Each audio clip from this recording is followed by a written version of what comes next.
Okay. Good morning, all students. Good Good morning, ma'am. morning, ma'am. Good Morning, morning. ma'am. Good morning, Today, ma'am. yes, good morning. Today we are going to start our first theory class in new syllabus. Yesterday evening, we have already discussed about our syllabus, how to understand the marks or the number of classes from our syllabus. Today, we are going to focus on our applied chemistry theory.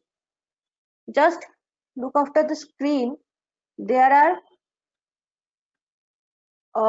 the instruction of question setting will be discussed again later. Yesterday I already discussed how the question paper will be in at the final semester, and before the semester exams come, then I will again discuss in this matter. For now, we are focusing on course content. আমাদের এই কেউ একটা mute কর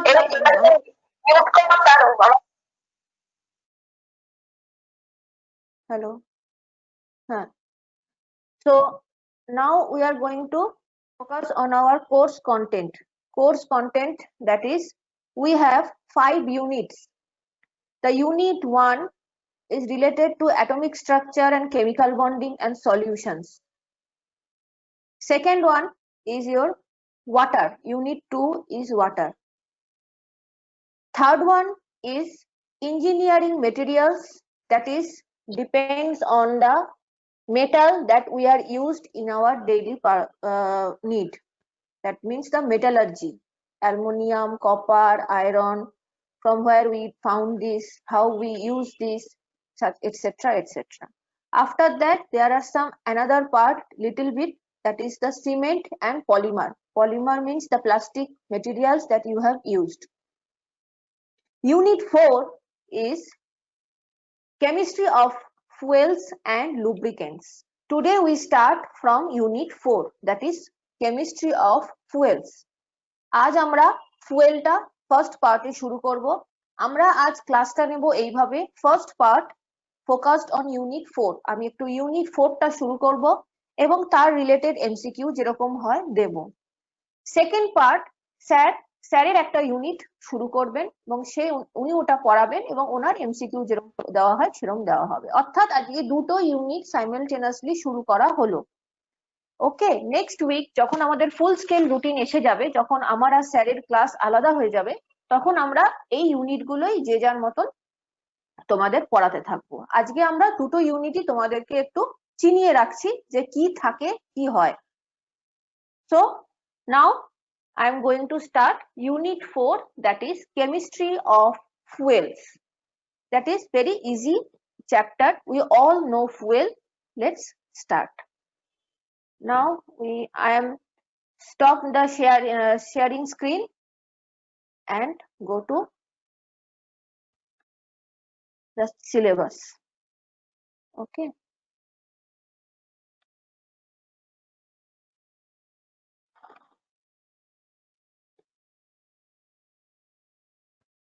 I think the screen is visible, right? Yes, ma'am. ma'am, it is. Okay. Okay. So this is our today's topic, that is fuel. Unit 4, fuel. So first we are going to discuss what is fuel. Fuel কাকে বলে? We all know fuel. এমন কোনো মানুষ নেই যার fuel আজকে আমরা যা পড়তে চলেছি, whatever we study today, that doesn't in his account. That means এটা তার কখনো কাজে লাগেনি। এরকম কোনো মানুষ নেই যে বলবে যে আজ যেগুলো পড়ালেন সেগুলো আমার কাজে আজ অবধি কখনো লাগেনি। So first we have to know what is fuel. Anything that produce energy is called fuel. যা কিছু শক্তি উৎপন্ন করে তাকে বলা হয় fuel. Any substance that can produce energy. Energy in terms of heat. আমরা আজকে যেটা পড়বো সেটা হচ্ছে energy in terms of heat, অর্থাৎ তাপ শক্তি।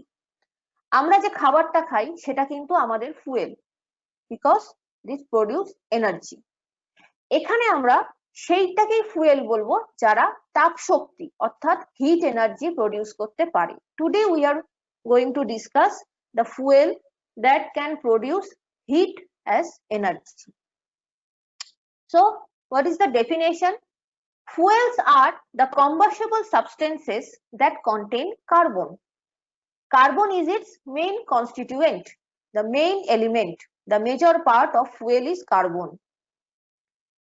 And upon burning, it produces energy. So fuel আমরা কাকে বলবো? ফুয়েল আমরা তাকেই বলবো যা কার্বনজাত পদার্থ এবং যাকে দহন করলে এনার্জি উৎপন্ন হয়, তাকে আমরা ফুয়েল বলি। আমি প্রতি স্লাইডের শেষে বুঝেছো কিনা জিজ্ঞাসা করব, যদি কেউ না বোঝো সে কিন্তু বলবে। So anything that produce energy is called fuel, and fuel are those that made of carbon compounds, and upon combustion it produce heat as energy. So what will be the example? Example, charcoal. We all know charcoal. This is a low grade of solid fuel that we used to produce heat. Coal, koila, wood. After that, these are solid. Then come kerosene, petrol, diesel. These are liquid fuel, but physical appearances, it is in liquid state. And then water gas, producer gas, oil gas, etc. So these are called fuel. Next, we are going to combustion of fuels. এর আগে আমি জিজ্ঞাসা করি, definition বুঝতে কি কোনো অসুবিধা হলো? এতক্ষণ পড়ালাম হচ্ছে শুধু ডেফিনেশন, কারোর কি কোনো প্রবলেম হয়েছে? বলো বলো কি? আগের প্রেজেন্টেশনটা একবার দেখতে পাবো, একটু বাকি ছিল লেখা। হ্যাঁ নিশ্চয়ই, লিখতে হবে না বাবা, আমি দিয়ে দেবো। ওকে ম্যাম, তুমি যখন এখন শুধুই শোনো, আমি এইভাবেই হুবহু দিয়ে দেবো। ম্যাম ডেফিনিশনটা একটু ম্যাম। হ্যাঁ বলো বলো, ডেফিনেশনটা আরেকবার বলবো? Good morning. Good morning, good morning. Fuel is anything that produce energy. যাহা কিছু তাপ উৎপন্ন করতে পারে তাকে ফুয়েল বলে। ফুয়েল কারা হতে পারে? যাদের মধ্যে কার্বন থাকে, কার্বনজাত কম্পাউন্ড যা কিনা দহন করলে তাপ উৎপন্ন করে তাকে আমরা এখানে ফুয়েল বলবো। আজ আমাদের ম্যাটার অফ ডিসকাশন যেগুলো, তার ডেফিনেশন হচ্ছে কার্বনজাত কম্পাউন্ড হতে হবে এবং দহন করলে সেটার থেকে হিট উৎপন্ন হবে। So carbonaceous compound upon combustion it produce heat as energy is called fuel. Okay ma'am, তাহলে তো সবকিছুই তাহলে ফুয়েল তো আমরা বলতে পারি, কারণ সবকিছুই তো কার্বন দিয়ে তৈরি, বেসিক ইউনিট তো কার্বন। যেমন একটা এক্সাম্পল বলো। ম্যাম যে কোনো কিছু তো আমরা বার্ন করলে তো কার্বনই শেষে বেঁচে থাকে না? না, যে কোনো কিছু এনার্জিটা কি প্রোডিউস হয়? এটা মেটাল বার্ন করলে কার্বন আসে। যদি প্রোডিউস না হয় তাহলে তো আমরা বলতে পারবো না যে ওটা ফুয়েলই। হ্যাঁ, আর যদি ধরে নি খানিকটা হিট তৈরি হচ্ছে, যেমন ধরো এই যে লোহার একটা টেবিলকে তুমি বাইরে নিয়ে গিয়ে পুড়িয়ে দিলে, হিট হবে, হাত দিলে হাত পুড়ে যাবে, দ্যাট ইজ হিট। কিছু একটা ছোট চা বসিয়ে দিলে চা হয়ে যাবে, কিন্তু সেটা কি ফুয়েল হলো? No, it is not content carbon. Carbon means carbon in major part. আমি কার্বনটা উল্লেখ করছি মানে সেটা মেজরিটি হবে। Okay, so carbonaceous compound. তুমি একটা কাঠের টেবিলকে ভেঙে বাইরে নিয়ে গিয়ে জ্বালানি করলে, ইয়েস দ্যাট ইজ ফুয়েল। বোঝা গেল? ওরে কে রে? হ্যাঁ ম্যাম ওয়াটার গ্যাসটা কি? Water gas is one type of gaseous fuel, যার মধ্যে কার্বন মনোক্সাইড আর হাইড্রোজেন গ্যাস থাকে। এটা ইন্ডাস্ট্রিতে লাগে, পরে আমরা আসবো। Okay, so these are all the fuels and any carbonaceous compound that produce energy is called fuel. Next, combustion of fuels. কারুর কাছে the combustion terms may be new. অনেকে হয়তো মনে হতে পারে যে combustion শব্দটা আগে কখনো শুনিনি।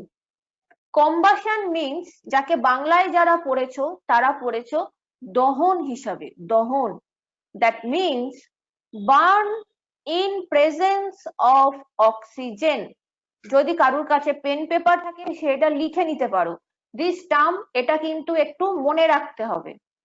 That combustion means burn in presence of oxygen. That is called combustion of fuels. বোঝা গেল? তাহলে চলে আসি combustion of fuels এর মধ্যে কি কি পড়ছে। এটা আমাদের সিলেবাসের অন্তর্গত। Fuels, the substances that react with oxygen and produce energy. Most of the energy is released in terms of heat, but sometimes light energy also produced. But we will focus on heat. আমরা বিদ্যুৎ মানে তাপ শক্তির সাথে সাথে light এনার্জিও পাই, আলোর শক্তিও পাই, কিন্তু সেটা আমাদের ম্যাটার অফ ডিসকাশন নয়। ম্যাটার অফ ডিসকাশন হচ্ছে হিট এনার্জি। সো কম্বাশন কাকে বলবো? অক্সিজেনের উপস্থিতিতে কোনো ফুয়েল যদি সম্পূর্ণ বিক্রিয়া করে তাকে আমরা বলবো কম্বাশন অফ ফুয়েলস। এটা কি বোঝা গেল? এটা একটা term, combustion is a term. এটা এই টার্মটা পরবর্তীকালে প্রচুর জায়গায় লাগবে। ম্যাম আরেকবার একটু বলবেন?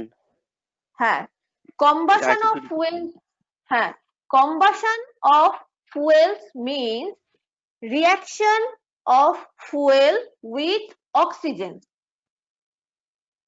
Reaction of fuel with oxygen.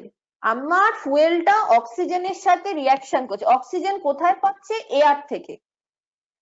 এয়ারের মধ্যে অক্সিজেনটাই ফুয়েলকে বার্ন করতে সাহায্য করে, আদারওয়াইজ সেই ফুয়েল বার্ন হয় না। So fuel that react with oxygen and produce energy is called combustion of fuel. বোঝা গেছে দহন কাকে বলে? Yes, ma'am. Okay. Yes, ma'am. So 20%, Yes, ma'am. 20 to 21% of air, মানে অক্সিজেন, বাতাসের মধ্যে অক্সিজেন থাকে 20 to 21%.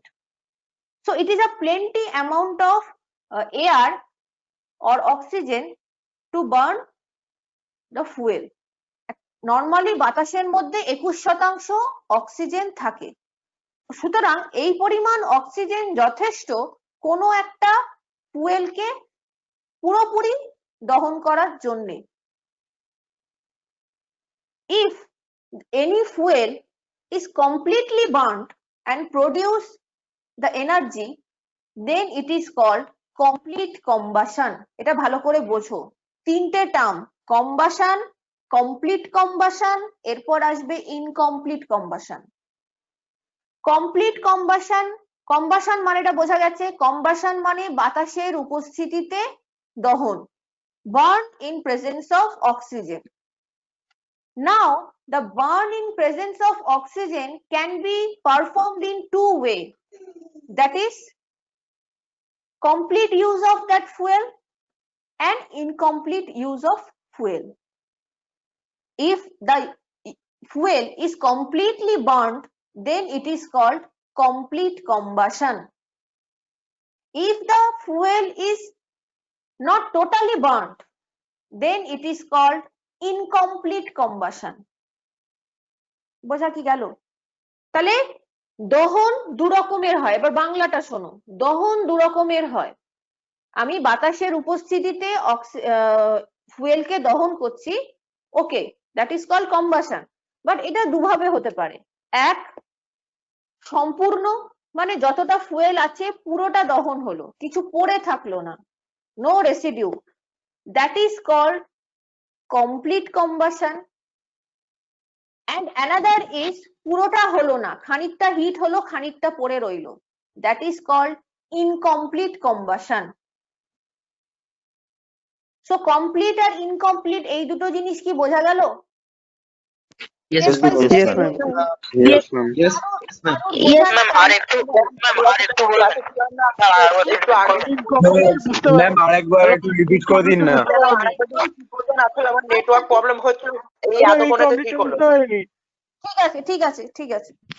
ম্যাম আমার So, আসলে নেটওয়ার্ক প্রবলেম হচ্ছিল, আমি এই এখন এই জয়েন করতে পারলাম, প্লিজ একটু আচ্ছা বলবেন। ঠিক আছে না ম্যাম আছে। ইনকমপ্লিট একটু বুঝতে পারিনি, বুঝিয়ে দেন। হ্যাঁ বলবো। আরে ভাই ম্যামকে বলতে দে তারপর তোরা বল। Combustion of fuel means burn in presence of oxygen. Now this burning procedure can be performed in two ways. One, the complete burning, and the second one is incomplete burning. The first one, that is complete burning, is called সম্পূর্ণ দহন or complete combustion. Complete combustion is a technical term. সম্পূর্ণ দহন মানে পুরো oxygen used হয়ে hit তৈরি হলো। and the second one is incomplete combustion বা অসম্পূর্ণ দহন, পুরোপুরি বার্ন হলো না। so first one is complete combustion, second one is incomplete combustion. ঠিক আছে, অক্সিজেনের উপস্থিতিতে সম্পূর্ণ দহন, অক্সিজেনের উপস্থিতিতে অসম্পূর্ণ দহন, ব্যাস। এইবার কমপ্লিট কম্বাসনে কি হয়, কেন আমরা পড়ছি, এই কমপ্লিট ইনকমপ্লিটে কি কি মানে তফাৎটা কি? ইনকমপ্লিট কে রে, কমপ্লিট হলে কি অসুবিধা হয় বা ইনকমপ্লিট হলে কি সুবিধা হয়, কি হয়, কেন পড়ছি, চলে আসি। fuels that such as natural gas, petrol, these are contain hydrocarbons. That means hydrocarbon means hydrogen and carbon. So when they burn completely, they produce, the carbon produce carbon dioxide, that means C, and the C from fuel and the oxygen from air react with each other and produce CO2, and the hydrogen that produce in present in fuel is react with oxygen of air and produce water. So complete combustion produce carbon dioxide and water. রিঅ্যাকশনটা আমি ভাষায় লিখে দিয়েছি, সংকেত বুঝতে অসুবিধা হবে বলে আমি ভাষায় লিখেছি। Hydrocarbon, that means the fuel part, and the oxygen, that the part of air, react with each other and produce carbon dioxide and water. This is the complete combustion. সম্পূর্ণ দহন হলে, একটা ফুয়েল যদি সম্পূর্ণ দহন হয় তাহলে সেখান থেকে তৈরি হয় কার্বন ডাইঅক্সাইড আর জল। এবার আমি উদাহরণ দিয়েছি ন্যাচারাল গ্যাস আর পেট্রোল। কেন? জেনারেলি এটা আমরা ক্রমশ বুঝতে পারবো, সলিডের চেয়ে লিকুইড বা গ্যাস এইগুলোতে কমপ্লিট কম্বাসন হওয়ার চান্সেস হাই। সলিডেরই একটু ইনকমপ্লিট কম্বাসনের টেন্ডেন্সি থাকে, লিকুইড বা গ্যাসের সেই সমস্যাটা খুব একটা হয় না, যদি যেটাই তুমি বার্ন করছো, যে ইঞ্জিনটা কম্বাসেবল যে ইঞ্জিন, সেটার কন্ডিশন যদি ভালো থাকে। কমপ্লিট কম্বাসন ওরে কে রে, complete combustion produce carbon dioxide and water. এই অবধি হলো। Next, incomplete combustion. Incomplete combustion means that insufficient supply of oxygen. আমি যখন ফুয়েলটা বার্ন করছিলাম সেখানে এয়ার সাপ্লাই ঠিক মতো হয়নি, কোনোভাবে হয়নি। এয়ার সাপ্লাই ভালো না হলে যার মানে কি অক্সিজেন সাপ্লাইও ভালো ছিল না।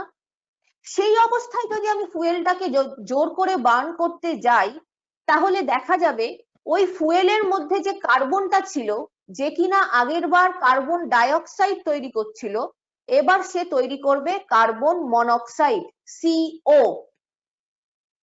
Dioxide is CO2, monoxide is CO. Like this. Hydrocarbon and oxygen in incomplete combustion produce carbon monoxide and water. Carbon dioxide is not a pollutant, carbon dioxide থেকে কিন্তু পলিউশন হয় না, but carbon monoxide CO is a pollutant. So we have to focus on complete combustion, not the incomplete combustion. বোঝা কি গেল? বাতাসের উপস্থিতিতে ফুয়েলকে যদি সম্পূর্ণ দহন করা হয় তাহলে সে কার্বন ডাইঅক্সাইড তৈরি করে। কার্বন ডাইঅক্সাইড কোনো দূষণ তৈরি করে না। আবারও বলছি, অনেক বইয়ে অনেকের মুখে শুনতে পাবে কার্বন ডাইঅক্সাইড দূষক। না, কোনো অ্যাঙ্গেল থেকে কার্বন ডাইঅক্সাইড দূষক নয়। It is a greenhouse gas. Yes, it is a greenhouse, primitive greenhouse gas. Thank you. But but ma'am ma'am আমরা গ্রিনহাউস বুঝবো কি গ্যাস করে? তো অতিবেগুনি রশ্মিকে, ম্যাডাম গ্রিনহাউস গ্যাস তো অতিবেগুনি রশ্মিকে আসতে সাহায্য করে, যেটা কার্বন ডাইঅক্সাইড করে। অতিবেগুনি রশ্মি অতিবেগুনি রশ্মিকে আটকায়, আসতে সাহায্য করে না, আটকায়। ম্যাম তুই opposite ম্যাম বল। আমরা কি করে বুঝবো যে কিসে কতটা কার্বন রয়েছে, কোন বস্তুতে কতটা কার্বন রয়েছে? কোন ফুয়েলে কতটা কার্বন রয়েছে এটা টেস্ট করার ফর্মুলা, টেস্ট করার ইনস্ট্রুমেন্ট হয়, আসবো পরে সেটা। ম্যাম হ্যালো এগুলো- ম্যাম, একটা কোয়েরি আছে এই ইকুয়েশনটা। বলো বলো। ইকুয়েশন নয় এটা যদিও। ম্যাম হাইড্রোকার্বন প্লাস অক্সিজেন থেকে আমার প্রডিউস হচ্ছে carbon monoxide plus carbon plus water. এটা যেহেতু ইনকমপ্লিট কম্বাসন, তাই এখানে কার্বন যেটা থাকছে ওটা যেটা পুরোপুরি যেটা কম্বাস্ট হচ্ছে না, যেটা ওই কার্বনটাই থেকে যাচ্ছে, তাই তো? হ্যাঁ, residual, that is called Okay. Fixed carbon. Okay okay. So incomplete, আমরা যে গ্রিন হাউস গ্যাস যেটা বলছো সেটা আমরা আসবো, পরে আসবো, আপাতত ফুয়েলে থাকি, নয়তো এটা থেকে সরে যাচ্ছি। তো complete combustion means that produce carbon dioxide. Carbon dioxide is not a pollutant, এটা কোনো দূষক নয়, এটা কোনো দূষণ করে না, ইটস ওকে। বাট যখন ইনকমপ্লিট কম্বাসন হয়, it produce carbon monoxide, that is a pollutant that not only harm the environment but simultaneously it also affect the combustible engine. তোমার একটা গাড়ি দেখবে, সবচেয়ে বোঝার সহজ উপায় শোনো, গভর্নমেন্ট অনেকদিন আগেই নিয়ম করে দিয়েছে 15 বছরের পুরনো গাড়ি রাস্তায় চলবে না। তাই জন্য এই যে দেখবে গাড়ির রেজিস্ট্রেশন হয় ওয়ান টাইম, সেটা কিন্তু 15 বছর হয়, তারপর আর হয় না। তাহলে এই যে কেন এই 15 বছরের বাইন্ডিংসটা কেন দিয়েছে না, দেখা গেছে একটা ইঞ্জিন, ওদের হিসেবে দেখা গেছে গাড়ির যত আমরা আশেপাশে যে অটোমোবাইল ইঞ্জিন গুলো দেখছি, এই ইঞ্জিন গুলো প্রথম অবস্থায় এদের ইঞ্জিনের কোয়ালিটি খুব ভালো থাকে, স্বাভাবিক, নতুন আসলে যা হয়। তখন যখন এটা পারফর্ম করছে, রাস্তায় চলছে, যে ফুয়েলটা ওরা বার্ন করছে ভেতরে, পেট্রোল বা ডিজেল যাই হোক যেটা বার্ন করছে, সেটার থেকে কমপ্লিট কম্বাসন হচ্ছে, মানে তোমার ফুয়েলটা পুরোপুরি বার্ন হচ্ছে, যার রিফ্লেকশন তুমি দেখতে পাচ্ছ। আমরা বলি আমার গাড়ি এত মাইলেজ দিচ্ছে, খুব আনন্দ, তার মানে কি আমার গাড়ির কন্ডিশন ভালো। ছোট গাড়ি বা যার বড় গাড়ি, যা হিসেব কোম্পানি যা একটা মেজারমেন্ট দিয়ে দিয়েছিল সেটা স্যাটিসফাই করছে, দ্যাট মিনস ফুয়েলটা যে ভেতরে আছে। এবার টেকনিক্যাল টার্মটা বোঝো, ফুয়েলটা যে গাড়ি ভালো মাইলেজ কেন দেয় না, ফুয়েলটা কমপ্লিট কম্বাসন হয় বলে। যদি ইনকমপ্লিট হতো তাহলে বলে যে খুব গাড়িটা তেল খায়। তেল খায় মানে কি, গাড়ি কি তেল খেতে পারে না, তেল খায় মানে হচ্ছে ওই ইনকমপ্লিট কম্বাসন হয়ে যাচ্ছে, যা তুমি খরচ করছো সেই আউটপুট তুমি পাচ্ছ না। অ্যান্ড প্যারালালি যদি এনভায়রনমেন্টের কথা চিন্তা করো, তাহলে কার্বন ডাইঅক্সাইড তৈরি না হয়ে কার্বন মনোক্সাইড হচ্ছে। আফটার 15 ইয়ার্স ধরা হয় যে সেই ইঞ্জিনের আর কোনো মডিফিকেশন সম্ভব নয়, তখন সেটাকে গভর্নমেন্ট রুল করে যে সেটাকে ডিসকার্ড করতে হবে। তো মেইনলি হচ্ছে এই যে খুব ভালো মাইলেজ দেওয়া, কম মাইলেজ দেয়, ভারী গাড়ি, ভীষণ তেল খায়, দেখবে খুব কমন টার্ম, যারা গাড়ি চালায় তাদের এগুলো খুব কমন টার্ম। মানে কি, খুব ভালো মাইলেজ মানে কমপ্লিট কম্বাসন, গাড়ির ভালো মাইলেজ দিচ্ছে না, বারবার সার্ভিসিং এ দিতে হচ্ছে, that means it is incomplete combustion. বোঝা গেল? নতুন গাড়ি কেনার পর দেখবে একটা কিছু ফ্রি সার্ভিসিং থাকে কোম্পানি থেকে, এবং ওরা ফোর্স করে তুমি যদি গাড়িটা নিয়ে ওদের কাছে আসো। তার একটা কারণ হচ্ছে গাড়ি যখন ইঞ্জিনটা তৈরি হয়, এরপর যখন ওটা ইউজ হতে শুরু করে, ওর কিছু সার্ভিসিং লাগে ওদের টার্মসে। To ultimate motive is tends to complete combustion. সকলের চেষ্টা একটাই, সার্ভিসিং বা সকলের একটাই উদ্দেশ্য কমপ্লিট কম্বাশনের দিকে। It is very important. সে তোমার বাড়ির মানে এলপিজি যে সিলিন্ডারে গ্যাস থাকে যেটাতে রান্না করো সেটা থেকে শুরু করে, গাড়ি থেকে শুরু করে, ফ্যাক্টরিতে যে বার্নারে তোমার ফার্নেসে যেটা দিচ্ছ, সবকিছুতে complete combustion is very important. না হলে খরচ, এটা ইকোনমিক্যাল হয় না, যাকে আমরা নর্মাল এখন প্রেজেন্ট ল্যাঙ্গুয়েজে বলি this is not pocket friendly. বোঝা গেল? তো কমপ্লিট ইনকমপ্লিট এটা খুবই ম্যাটার করে। ম্যাম আর এই যে ম্যাম একটা কোয়ারি ছিল। বলো ম্যাম বলছি যে কমপ্লিট কম্বাশন হলে তাহলে মানে ম্যাম গাড়িতে যদি কমপ্লিট কম্বাশন হয় তাহলে ওখান থেকে তো কার্বন ডাই অক্সাইড বেরোবে। হ্যাঁ বেরোবে। ম্যাম তাহলে তো দূষণ হবে না? না হয় না তো, দূষণ তো কার্বন ডাই অক্সাইডের জন্য হয় না বাবা, দূষণ হয় কার্বন মনোক্সাইড মনোঅক্সাইডের জন্য। ম্যাম তাহলে যে বলে যে মানে এমনি মানে ফুয়েল গাড়ি মানেই ম্যাম মানে দূষণ হয়। হ্যাঁ আছে, সেটা হচ্ছে খানিকটা হয়, সেটা হলো যে ফুয়েলের মধ্যে মেজরিটি থাকে কার্বন, এছাড়াও আরো দুটো থাকে, আমরা এর পরেই আসবো। সেই দুটো আচ্ছা যদি খুব বেশি মাত্রায় হয়ে যায় তখন সেটা পলিউশন হয়। আদারওয়াইজ কিন্তু মানে গাড়ি যদি প্রপার ফুয়েল এবং প্রপার কন্ডিশনে চলে এত কিন্তু এয়ার পলিউশন হওয়ার কথা নয়। ও আচ্ছা আচ্ছা আচ্ছা ঠিক আচ্ছা আছে যে ম্যাম। গাড়িতে, আচ্ছা কিছু বাস বা লরির পাশে দাঁড়িয়ে দেখেছো সিগনালে হঠাৎ স্টার্ট নিল, ঘপ ঘপ ঘপ ঘপ করে কালো ধোঁয়া হ্যাঁ বেরিয়ে হ্যাঁ এলো, ম্যাম হ্যাঁ মনে হ্যাঁ হলো ম্যাম প্রথমে কালো ধোঁয়া বেরিয়ে আসে। হ্যাঁ মনে হলো যেন নিজে, মনে হলো তো সবটাই তোমার গায়ে দিয়ে চলে গেল। হ্যাঁ তো হ্যাঁ ম্যাম ওইটা হচ্ছে ইনকমপ্লিট কম্বাশনের একদম আলটিমেট ভার্সন, মানে ওর আর কিছু আচ্ছা নেই। আচ্ছা বোঝা আচ্ছা গেল? ওর আর কিছু নেই, ওকে এবার ম্যাম ফেলে দিতে মডেল হবে। ভ্যানে বেশি দেখা যায়। ম্যাম হ্যাঁ তখনই কি কার্বন মনোক্সাইড বের হয় গাড়িটা থেকে? কার্বন দেখো বেরোয়, তখনই বেরোবার চান্সটা হাই। এবার সেই এয়ার নিয়ে গিয়ে তোমাকে কালেক্ট করে টেস্ট করতে হবে, টেস্ট না করে বলাটা একটু বিপজ্জনক, বাট হ্যাঁ বেরোবার কথা। তুমি যেটা দেখছো কার্বন ডাই অক্সাইড, ওটার খুব একটা গন্ধ বর্ণ পাও না, যে পোড়া গন্ধটা পাও সেটা ওই দেখো যে আমি লিখছি না, দেখো লাস্ট লাইনটা, the carbon is released as soot particle, ওই সুট পার্টিকেলের স্মেলটা পাও, যে পোড়া গন্ধটা একটা টিপিক্যাল গন্ধ আছে দেখবে, ওইটা হচ্ছে এই সুট পার্টিকেলের গন্ধ, তার মানেই হচ্ছে ইনকমপ্লিট কম্বাশন হচ্ছে তার গন্ধ। ওকে বোঝা গেল? ওকে তাহলে ম্যাম ইয়েস ম্যাম ম্যাম জেনারেটরও তো বেরোয় ম্যাম।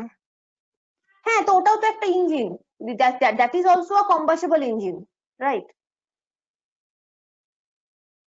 ম্যাম মডেল ভ্যান থেকে বেশি কালো ধোঁয়া বেরোয়। ওগুলো সবই হচ্ছে তার ইঞ্জিনের কোয়ালিটি, ইঞ্জিনের লাইফ টাইম, এইসবের ওপর ডিপেন্ড করে। কিছু কিছু জায়গায় ভ্যানো বলে একটা গাড়ি হয় দেখেছো, মোটর বাইকের ইঞ্জিন দিয়ে বানায়, ভ্যানোকে দেখবে তুমি না কখনো ভালো অবস্থায় চলছে না, ও সবসময় ম্যাম ঝরঝর টোটো ঝরঝর করছে আর সবসময় ধোঁয়া হ্যাঁ বেরোচ্ছে। ম্যাম দেখেছি কারণ দেখেছি ম্যাম। কারণ যে বাইকগুলো আর বাজারে চলছিল না সেগুলোকেই ভ্যানো করে, ভ্যানো কোনো রেজিস্টার্ড ভেহিকল নয়। তো ওগুলোর ইনকমপ্লিট কম্বাশন হওয়ার চান্সেস ইজ হাই। আমি বলছি না হয়, এখানে বসে আমার বলা উচিত না, but this is a symbol that it may be incomplete combustion. ঠিক আছে, ম্যাম সুট পার্টিকেলটা কি বললেন? সুট পার্টিকেল হচ্ছে কিছু ফ্রি কার্বন, ইনকমপ্লিট কম্বাশনের সময় কিছু আনচেঞ্জড কার্বন থেকে যায়, শুনছি দাঁড়াও, আনচেঞ্জড কার্বন থেকে যায়, সেই কার্বনটাকেই সুট পার্টিকেল বলা হয়, এটা জাস্ট একটা নেম। হ্যাঁ বলো, প্রিঙ্কেলের গলা বোধ হয়, বলো। ম্যাম বলছি যে আমরা তো 15 বছর ছাড়া ছাড়া গাড়ি না চেঞ্জ করে ইঞ্জিন চেঞ্জ করলে কি কোনো প্রবলেম হতে পারে? না হতে পারে না, ইঞ্জিন মডিফিকেশনও করা উচিত। বাইরের দেশে যদি যাও দেখতে পাবে প্রচুর পুরনো গাড়ির মডেল কিন্তু রাস্তায় চলছে, এই গাড়ির হয়তো আর ম্যানুফ্যাকচারই হয় না। কি করে চলছে না চলছে, তার কারণ ইঞ্জিন মডিফাই হয়ে হয়ে চলছে। হতে পারে, এখানে হয় না, বাট হ্যাঁ হয়। কিন্তু ম্যাম 15 বছর পর্যন্ত তো একটা গাড়ি মানে অবস্থায় থাকবে না। ওই জন্যই আমাদের ইয়েতে হয় না, বাট নর্মাল কেসে হ্যাঁ, মানে বাইরে তুমি ইউরোপে যদি যাও প্রচুর পুরনো গাড়ি তুমি দেখতে পাবে এবং সেগুলো আরামসে চলছে, মডার্ন গাড়ির সাথে পাল্লা দিয়ে চলছে। কি করে চলছে? বিকজ ওর ইঞ্জিন মডিফিকেশন হয়েছে, তার যে ওনার সে সেটাকে করেছে। আমাদের দেশে সেই টেন্ডেন্সি নেই, আমরা এদিক ওদিক ধাক্কা খেয়ে প্রত্যেকটা সিগনালে ঘপাত ঘপাত করে দাঁড়াতে দাঁড়াতে আমাদের আর গাড়ির কিছু থাকে না। তুমি একটা নতুন গাড়ি রাস্তায় নামাও না, কতদিন ওর গায়ে বলো তো তুমি স্ক্র্যাচ ফ্রি রাখবে? প্রথম গাড়িটা নিয়ে বেরোলে খুব কষ্ট হবে, মনে হবে তোমার গায়ের ওপর দিয়ে দাগ দিয়ে চলে গেল, আস্তে আস্তে তোমার গা সওয়া হয়ে যাবে। পসিবল নয়, আমাদের তুমি এখানে একদম নয়, ওই জন্যই 15 বছরের পর কেউ আর রাখে না, কারণ তার সেই চেহারা আর থাকে না, সেই জৌলুস আর তার থাকে না। আর যেগুলো কমার্শিয়াল গাড়ি হয় সেগুলোর তো বাদই দাও, ও তো রাস্তায় চলে চলে চলে চলে আর কিছু নেই। তাহলে এবার চলে আসি টাইপস অফ ফুয়েল, ঠিক আছে, একটু তাড়াতাড়ি এগোই। টাইপস অফ ফুয়েলটা কি? হ্যালো ম্যাম, বলছি ওই স্যুটটা কি পুরো আরেকবার বলবেন? Soot is a pollutant that comes out from your fuel during incomplete combustion. It mainly produced from carbon. It is a pollutant. Okay? Okay ma'am. তো ফুয়েল দু ধরনের হয়, প্রাইমারি ফুয়েল আর secondary fuel. What is primary fuel? Primary fuel are those natural fuels that are directly comes from nature. Primary fuel আমরা তাকেই বলি যেটা direct nature থেকে পাওয়া যায়।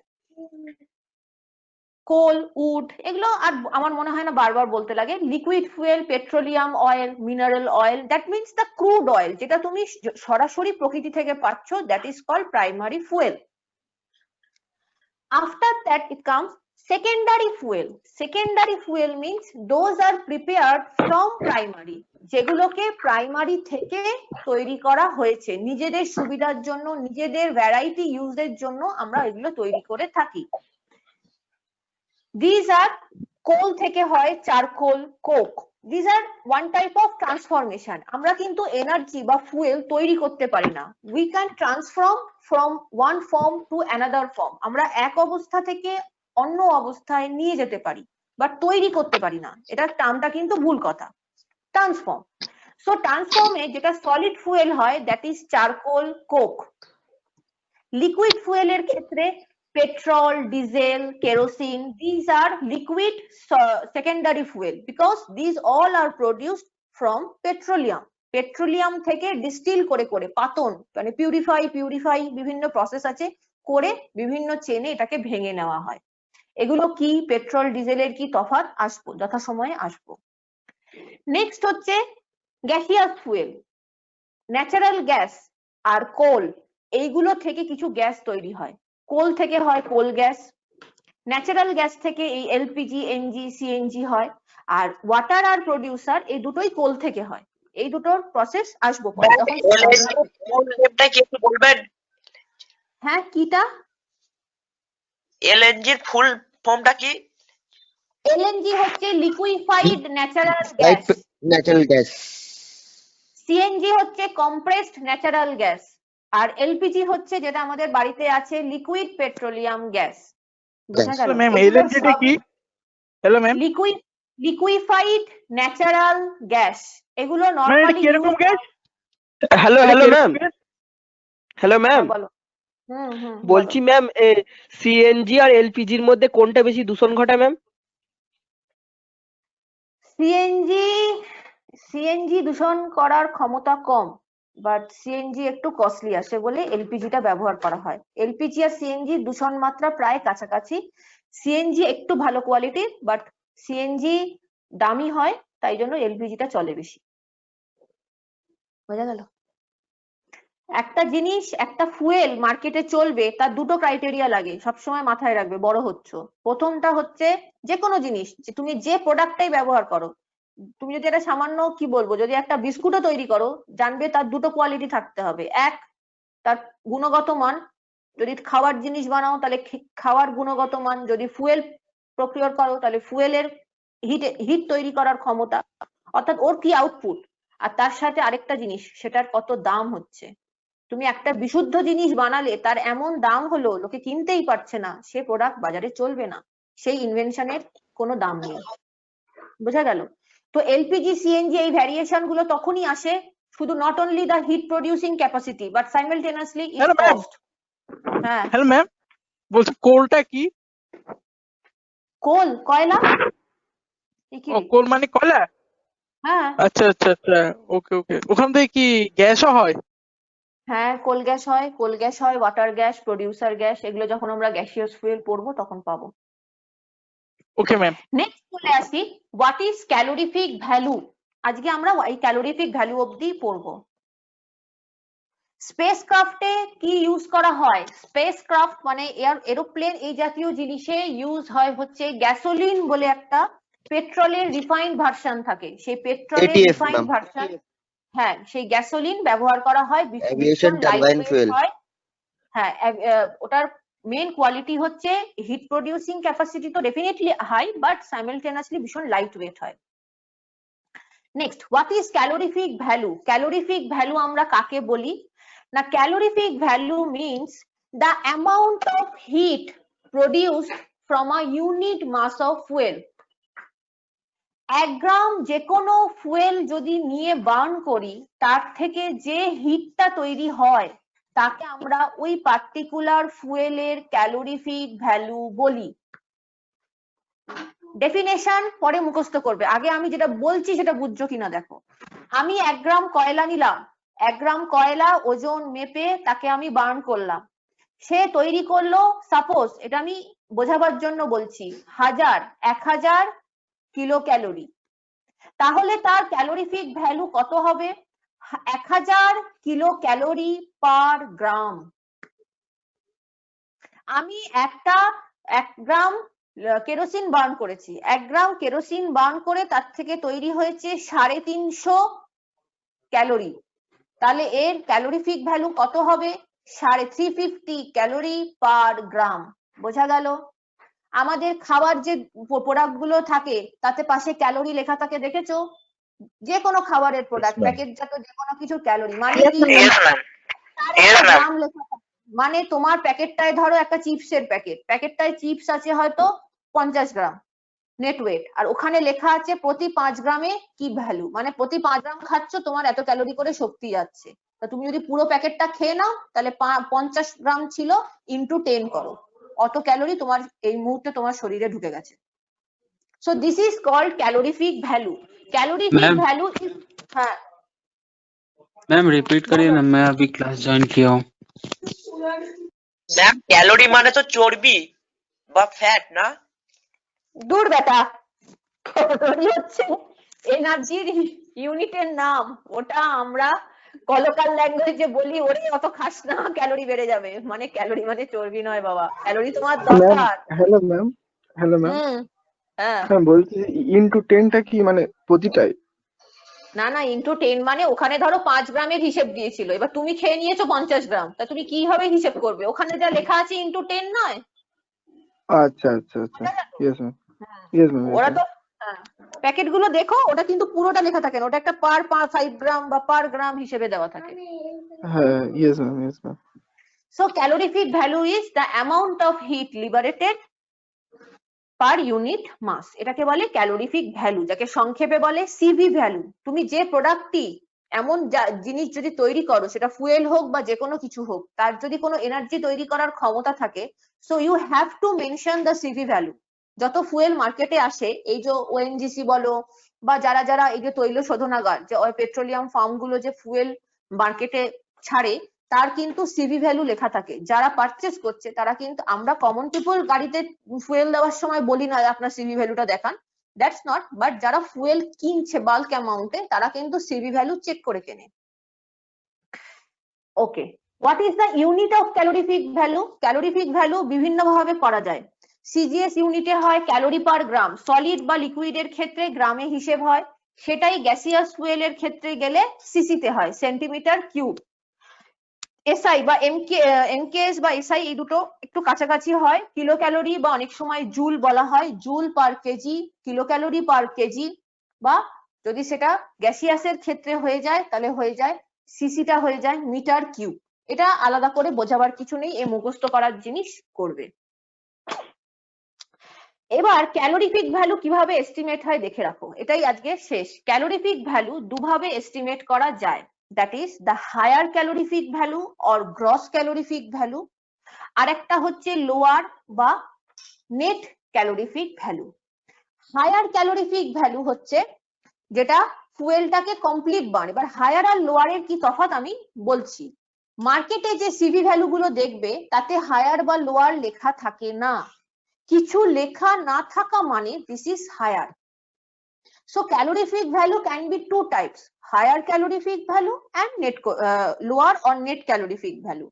Higher or gross is normally mentioned in fuel. When the fuel come to market, the CV value means it's higher. Higher should not be mentioned, but only CV value means you have to understand that is the higher. Higher calorific বা gross calorific value কাকে বলে? আমি যে ল্যাঙ্গুয়েজটা এখানে দিলাম এটা হচ্ছে আমার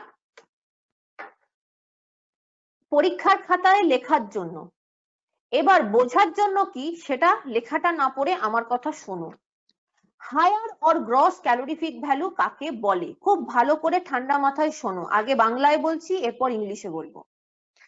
আমার কাছে এক সাম অ্যামাউন্ট, ধরো কি বলবো, এক্স গ্রাম, 5 গ্রাম আমি কয়লা নিয়েছি, তাকে আমি বার্ন করলাম। কি হবে? Complete combustion. ইনকমপ্লিট ভুলে যাও, এবার আমরা কমপ্লিটে হাঁটছি। 5 গ্রাম ফুয়েলকে আমি কমপ্লিটলি বার্ন করলাম, কি হবে? কিছুটা হিট তৈরি হবে, হবে তো? আর তার সাথে কি তৈরি হবে? অ্যাশ, ছাই। আমি যদি কোথাও কোনো ভুল বলে থাকি বা এর সাথে যদি অন্য কিছু হয় তাহলে বলবে। হিট তৈরি হলো আর কিছু অ্যাশ তৈরি হলো। প্রথম যে হিটটা তৈরি হয়েছিল সেটা তো আমি অবশ্যই নিয়ে নিয়েছি। এবার যে অ্যাশটা পড়ে আছে সেটাও তো গরম, সেটারও তো একটা হিট আছে, ওটাও তো একটা এনার্জি। এখানে কি কারোর কোনো সন্দেহ আছে? এই অবধি কি কোনো অসুবিধা আছে? No ma'am. যে হিট দু রকমের পাচ্ছি, একটা হচ্ছে ব্রেনটা বার্ন করে পাচ্ছি, একটা হচ্ছে আমি ছাই থেকে একটা হিট পাচ্ছি।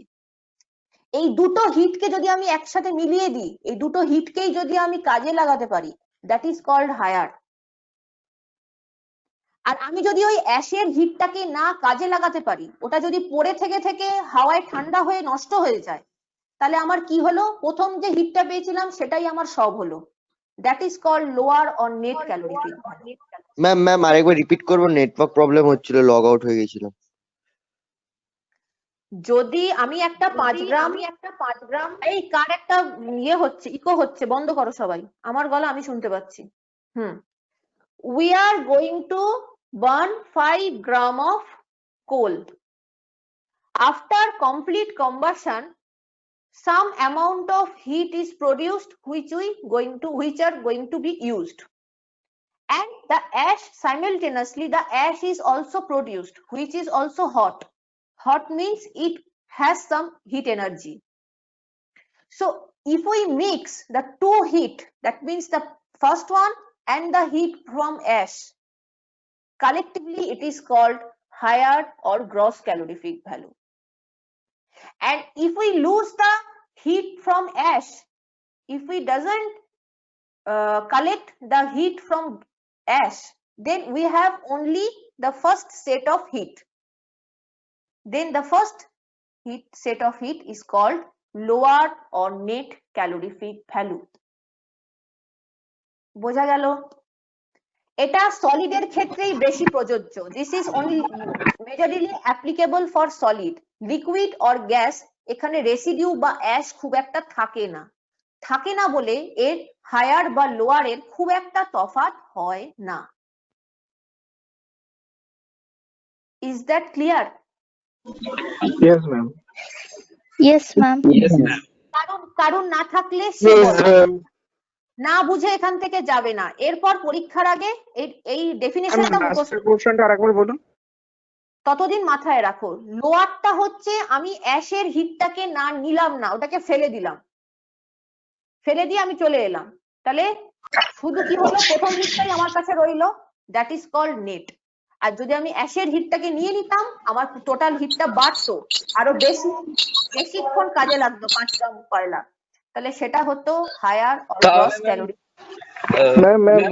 আমরা দুটোকেই ইউজ করতে পারছি, ওই জন্য কি তাহলে সেই ক্ষেত্রে কি সেটা হায়ার হবে? আর যেহেতু আমরা কোলটাকে এখন বলেন, আচ্ছা পুরো নিট জিনিসটাই ইউজ করতে পারলে ওটা হায়ার। পুরো আচ্ছা অবশ্যই, ওই জন্যই তো কোম্পানি যে সিভি ভ্যালুটা দেয় ওটা হায়ার হয়, মানে এটা তুমি ম্যাক্সিমাম পেতে পারো if you utilize it full.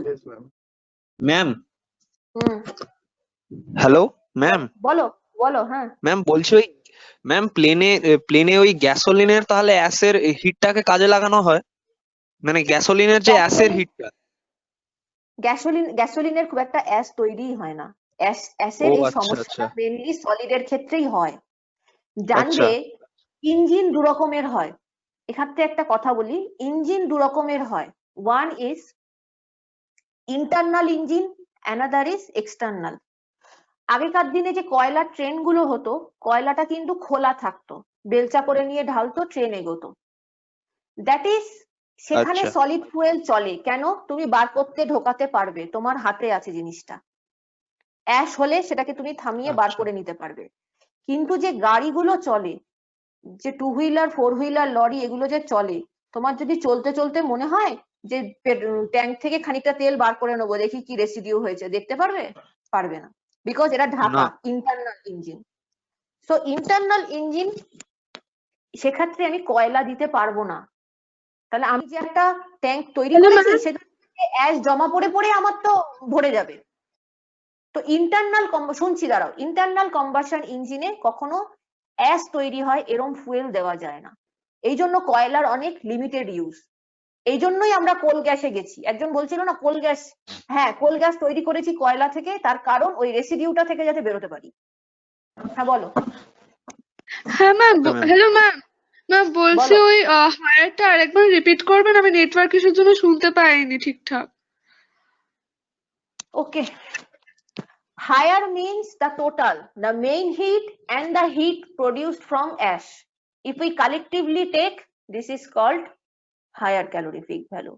And if we take only the primary heat, not the heat from ash, it is called lower calorific value. ঠিক আছে? কন্টিনিউয়াস লোকজন আউট হচ্ছে আর ইন হচ্ছে, মানে নেটওয়ার্কের খুবই খারাপ অবস্থা। লাস্ট একটা ক্রাইটেরিয়া, ভালো ফুয়েল কি কি ক্রাইটেরিয়ার উপর ডিপেন্ড করে। That is calorific value high হতে হবে, মানে যতটা বেশি করে পাওয়া যায়। হার্মফুল গ্যাসেস আসবে না, সালফার ডাইঅক্সাইড, নাইট্রোজেন ডাইঅক্সাইড। একজন একটু আগে বললো না যে ম্যাডাম তাহলেও কেন পলিউশন হয় এত, কার্বন ডাইঅক্সাইড ভালো গাড়ি থেকেও কি পলিউশন হতে পারে? হ্যাঁ হয়, কারণ তখন এই সালফার ডাইঅক্সাইড, নাইট্রোজেন ডাইঅক্সাইড এগুলো তৈরি হতে থাকে বলে এগুলো হার্মফুল গ্যাসেস তৈরি হয়। আচ্ছা, এখানে একটা কথা বলি, সালফার ডাইঅক্সাইড যে লেখাটা দেখছো ওটা কিন্তু ক্যাপিটাল, কোনো কারণে এটা শো করছে এখন এইভাবে, মানে ফন্ট সাপোর্ট বা কিছুর জন্য SO2 ও আর NO2 এই দুটোরই ওটা কিন্তু ক্যাপিটাল। ঠিক আছে, এটা আমি দেওয়ার সময় ফন্টটা চেঞ্জ করে দেবো যাতে বুঝতে অসুবিধা না হয়। ম্যাম ও মিন্স তো oxygen ma'am. Yes, sulphur dioxide, nitrogen dioxide, this two are, এগুলো ফুয়েল থেকে বেরোয় বার্ন হলে পরে। ম্যাম হ্যাঁ ম্যাম অ্যাকচুয়ালি ম্যাম একবার দুটো স্লাইড একবার একটু পেছনে যাবেন, একবার রিওয়াইন্ডের দুটো স্লাইড, যেখানে HCV যে হায়ার ক্যালোরিফিক ভ্যালু ছিল, যেখানে ডেফিনেশনটা। ম্যাম এখানে actually and the latent heat of condensation হবে, দেখুন এই দেখুন ল্যাটেন্ট হেড হয়ে গেছে, এটা হিট অফ ও কন্ডেনসেশন হ্যাঁ হবে। হ্যাঁ, হিট হবে, রাইট। আর পরের লাইনটাও সেম, মানে হেডই হয়ে গেছে ওটা, মানে আর একটা দেখুন HCV এর আচ্ছা টোটাল আচ্ছা, অ্যামাউন্ট হ্যাঁ। অফ হিট করে ওটা। হ্যাঁ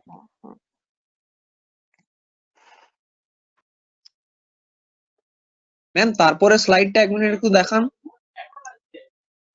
হ্যাঁ ওকে, ল্যাটেন্ট হিট অফ কন্ডেনসেশন। হ্যাঁ, এখানে হচ্ছে ইউনিট মাস, আমরা অ্যাশের হিটটাকে নিলাম না, ওটাকে ছেড়ে দিলাম, যে পারমিটেড টু এসকেপ মানে আমি ছেড়ে দিলাম। আর নিচে যে রিলেশনটা দেখছো ওটা কিছুই না, ওটা হচ্ছে লোয়ার আর হায়ারের রিলেশন। এটা আমরা পরে আবার পড়বো, এটাকে জাস্ট দেখে রাখো। এটা আমরা ফর্মুলা হ্যাঁ ম্যাম, একটা ওই আছে। রিলেশনটাই আমি ওই স্ক্রিনশট নেওয়ার জন্য একবারে বললাম, মানে না ওটা না, দেখা হয়নি।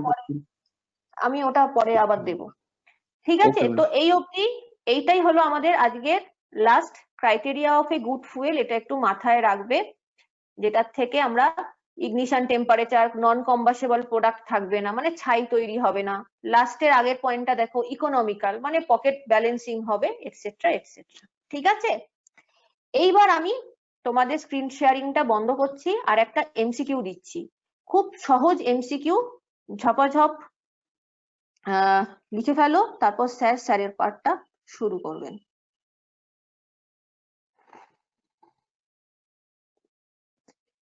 আজ যা পড়ালাম, হোয়াটসঅ্যাপে দিচ্ছেন কি? ভালো করে ম্যাম পড়বে। হোয়াটসঅ্যাপে তো সবেতেই দেবো, সবেতেই দেবো, এখানে চ্যাটেও দেবো, ওখানেও দেবো, সবেতেই দেবো। আচ্ছা, ফার্স্ট চ্যাট বক্সে দিলাম। এইবার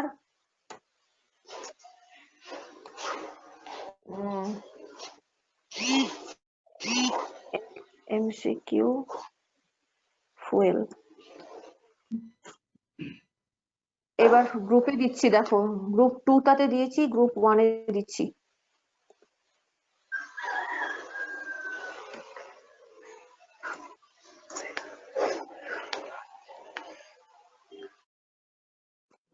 ওকে, দিয়েছি, দেখো করো, জাস্ট 5 মিনিটস। 5 মিনিটসের পর আমি যে প্রেজেন্টেটর তাকে বলবো, মানে হোস্টকে বলবো যে রবিশঙ্কর স্যার, মানে ইউজার বলে যে অ্যাকাউন্টটা আছে ওখানে করে দিতে প্রেজেন্টার, তারপর উনি পড়াবেন। সাবমিটেড। ওকে ওকে, হ্যাঁ তোমরা করো, আমি 2-4 মিনিট দেখে তোমার একটু বুঝিয়ে দেবো, খুবই সোজা, মানে কিছুই নেই ভাববার মতন। আজ যা পড়িয়েছি সত্যি কথা বলতে খুব একটা এখান থেকে ইয়ে হয় না, আমি জাস্ট তোমাদের মনে আছে কিনা জানার জন্য একটু এগুলো ভেরিফাই করিয়ে নিচ্ছি।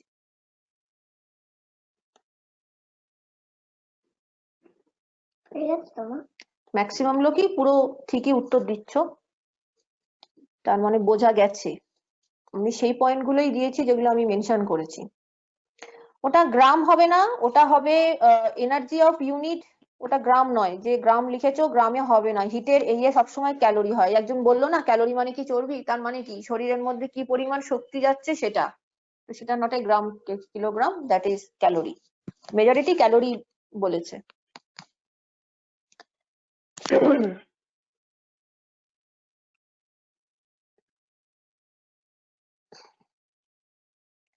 আজ স্টুডেন্ট সংখ্যা 111 পাওয়া,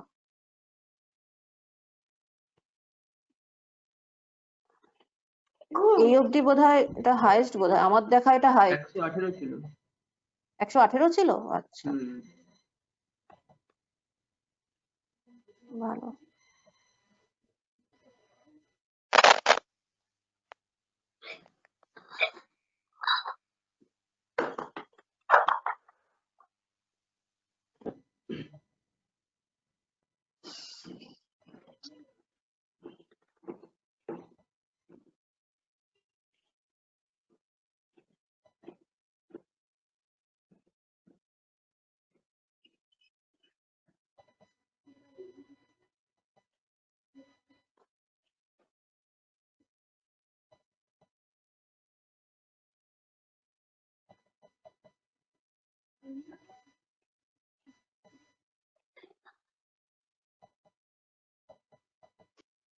সাবমিটেড। হ্যাঁ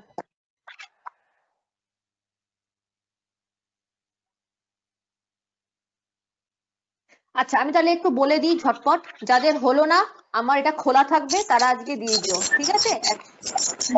বাবা একটু মিউট হও বাবা।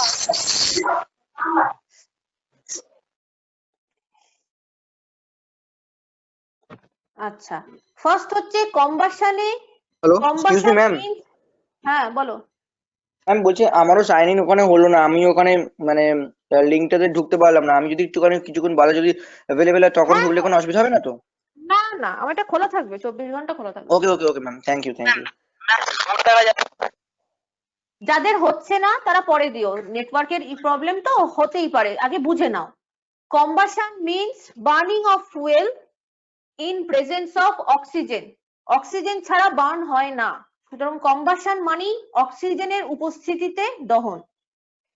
ইনকমপ্লিট কম্বাসন মিন্স বা ইনকমপ্লিট কম্বাসন প্রডিউস, একটু আগেই পড়ছিলাম যে ইনকমপ্লিট কম্বাসন পলিউটেন্ট তৈরি করে, that is carbon monoxide, which is very harmful. এটা আমাদের ব্লাডের মধ্যে অক্সিজেন ক্যারি করার ক্ষমতাকে কমিয়ে দেয়। যদি তুমি বেশিক্ষণ কার্বন মনোক্সাইড ইনহেল করে ফেলো, এটা ব্লাডের অক্সিজেন ক্যারি করার ক্ষমতাকে নামিয়ে দেয়। LPG is secondary gaseous fuel. আমরা সকলেই জানি ন্যাচারাল গ্যাসকে বা লিকুইড পেট্রোলিয়াম অয়েল থেকে একটা গ্যাস তৈরি করে তাকে বানানো হয় এলপিজি। তো সেটি secondary gaseous fuel. LPG direct আমরা মাটির নিচে পাই না। ইউনিট অফ এনার্জি ক্যালোরি, সবাই আমরা জানি ক্যালোরি, কত ক্যালোরি তাপ উৎপন্ন হচ্ছে, this is the matter. HCV is higher than LCV। এক্ষুনি লোকে জিজ্ঞাসা করলো যে আমি তো ওই অ্যাশের হিটটা নিচ্ছি তার মানে বেড়ে যাচ্ছে, তাই কি ওটা হায়ার? হ্যাঁ, ইয়েস, তাই ওটা হায়ার, আর ওইটাতে অ্যাশের হিট থাকছে না বলে ওটা লোয়ার, তো হায়ার দ্যান LCV। এই হলো, খুবই সহজ, ঠিক আছে। নেক্সট আমি এটা শেষ করলাম, এবার স্যারকে বললাম স্যার একটু টাইম আপনার খেয়ে নিয়েছি, আপনি শুরু করুন। আপাতত ইয়ে হয়নি এখনো, ওই আমাকে স্ক্রিন প্রেজেন্ট করতে দিচ্ছে না, অর্গানাইজার করা হয়নি। আচ্ছা আচ্ছা, একটু ইউজার, হ্যাঁ আবার আমরা যে এগুলো ভালো করে পড়বে নেক্সট রেমিডিয়াল ক্লাসে। Thank you ma'am. Thank you. যদি কোনো অসুবিধা হয় তাহলে আবার এটা নিয়ে আলোচনা থ্যাংক ইউ করব। Thank you okay ma'am, okay ma'am, okay okay, আমি আছি, Okay, ma'am. আমি আছি।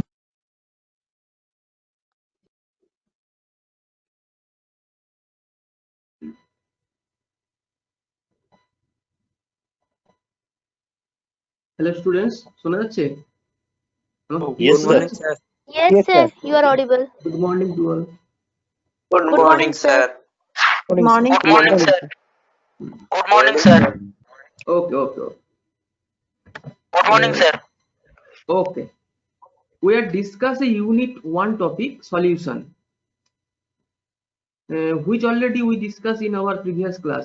তোমরা জানো ভালো করি, আগের দিন এগুলো আলোচনা করেছিলাম। In this previous class we discussed about solution chapter, where we know the solution, characteristics of solution, different types of example of solutions, what is solvent, why water is called universal solvent, use of solvent in various purpose, about solute, about mixture and characteristics of mixture. Today we discuss about rest part of this topic. আজকে আমরা এই unit 1 এর একটা chapter যেটা solution আছে সেটা বাদবাকি পার্টটাই discuss করব। তোমরা জানো আগের ক্লাসে আমরা এটাকে সম্পর্কে অনেকটাই আলোচনা করেছিলাম, যেখানে কি জেনেছিলাম আমরা দ্রবণ কি, দ্রবণের বৈশিষ্ট্যগুলো কি কি ছিল, বিভিন্ন রকম দ্রবণের উদাহরণ, দ্রাবক কি, জলকে কেন আমরা সার্বজনীন দ্রাবক বলে থাকি, বিভিন্ন ক্ষেত্রে দ্রাবকগুলির ব্যবহার কি ছিল, দ্রাবক কি, মিশ্রণ এবং মিশ্রণের বৈশিষ্ট্যগুলো কি, এই সমস্ত বিষয়ে আমরা আলোচনা করেছি। আজ আমরা এর পরবর্তী অংশটা আমরা আলোচনা করব।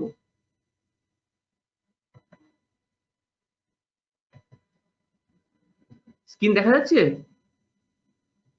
Yes, sir. Yes, sir. ওকে, এখন দ্রবণের কতগুলো ভাগ দেখব। আচ্ছা, কতগুলো ভাগ দেখব। প্রথমত স্যাচুরেটেড সলিউশন বা সম্পৃক্ত দ্রবণ কি, এগুলো সবই তোমরা রিয়েল লাইফে দেখো ব্যাপারগুলো, তো সেইগুলোকে একটু কানেক্ট করার চেষ্টা করো যে কি কি দেখি এবং আমি কি বলছি তার সঙ্গে মেলাবে। যদি কিছু প্রবলেম থাকে জিজ্ঞেস করবে স্লাইডের শেষে। A solution is called saturated solution when the maximum amount of solute dissolved in a fixed amount of solution at a fixed temperature. This solution is called a saturated solution. অর্থাৎ কোনো একটি নির্দিষ্ট উষ্ণতায় একটি নির্দিষ্ট পরিমাণ দ্রবণে সর্বোচ্চ পরিমাণ দ্রবীভূত হলে তাকে সম্পৃক্ত দ্রবণ বলা হয়। দ্রবণটি তৈরির জন্য যতটা সম্ভব দরকার ঠিক তত পরিমাণ দ্রাব যদি দ্রবীভূত থাকে তখন তাকে বলবো আমরা কি সম্পৃক্ত দ্রবণ। কখনো কখনো কি হবে, এর থেকে বেশিও থাকতে পারে না, আবার এর কমও থাকতে পারে না, একদম এক্সাক্ট হলে তখন একে বলবো কি সম্পৃক্ত দ্রবণ। যদি বেশি হয় তখন কি হবে, নিচে থিতিয়ে পড়ে থাকবে। Please repeat. আচ্ছা, বলছি কি কোনো একটি নির্দিষ্ট উষ্ণতায় এবং নির্দিষ্ট পরিমাণ দ্রবণে সর্বোচ্চ পরিমাণ দ্রাবক যদি দ্রবীভূত হয় তখন তাকে কি বলবো? সম্পৃক্ত দ্রবণ। অর্থাৎ দ্রবণটি তৈরির জন্য যতটা দ্রাব দরকার ঠিক তত পরিমাণ দ্রাব দ্রবীভূত হবে, এর বেশিও না আবার কমও না। যদি বেশি হয় সেটা কি হবে? নিচে থিতিয়ে পড়বে, আবার কম হলে সেটা বাকি থেকে যাবে।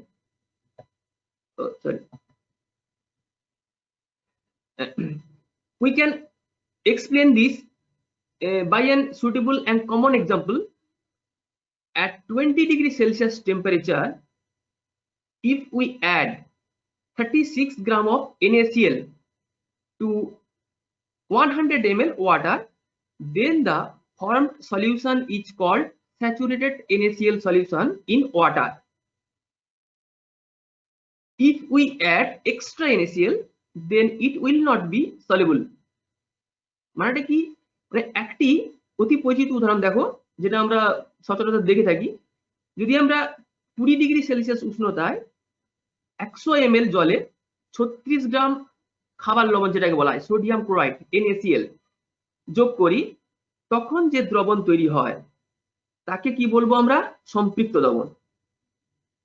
যদি এই 36 গ্রাম NaCl বা সোডিয়াম ক্লোরাইডের থেকে বেশি পরিমাণ NaCl যোগ করি, তখন অতিরিক্ত NaCl কিন্তু নিচে থিতিয়ে থাকবে।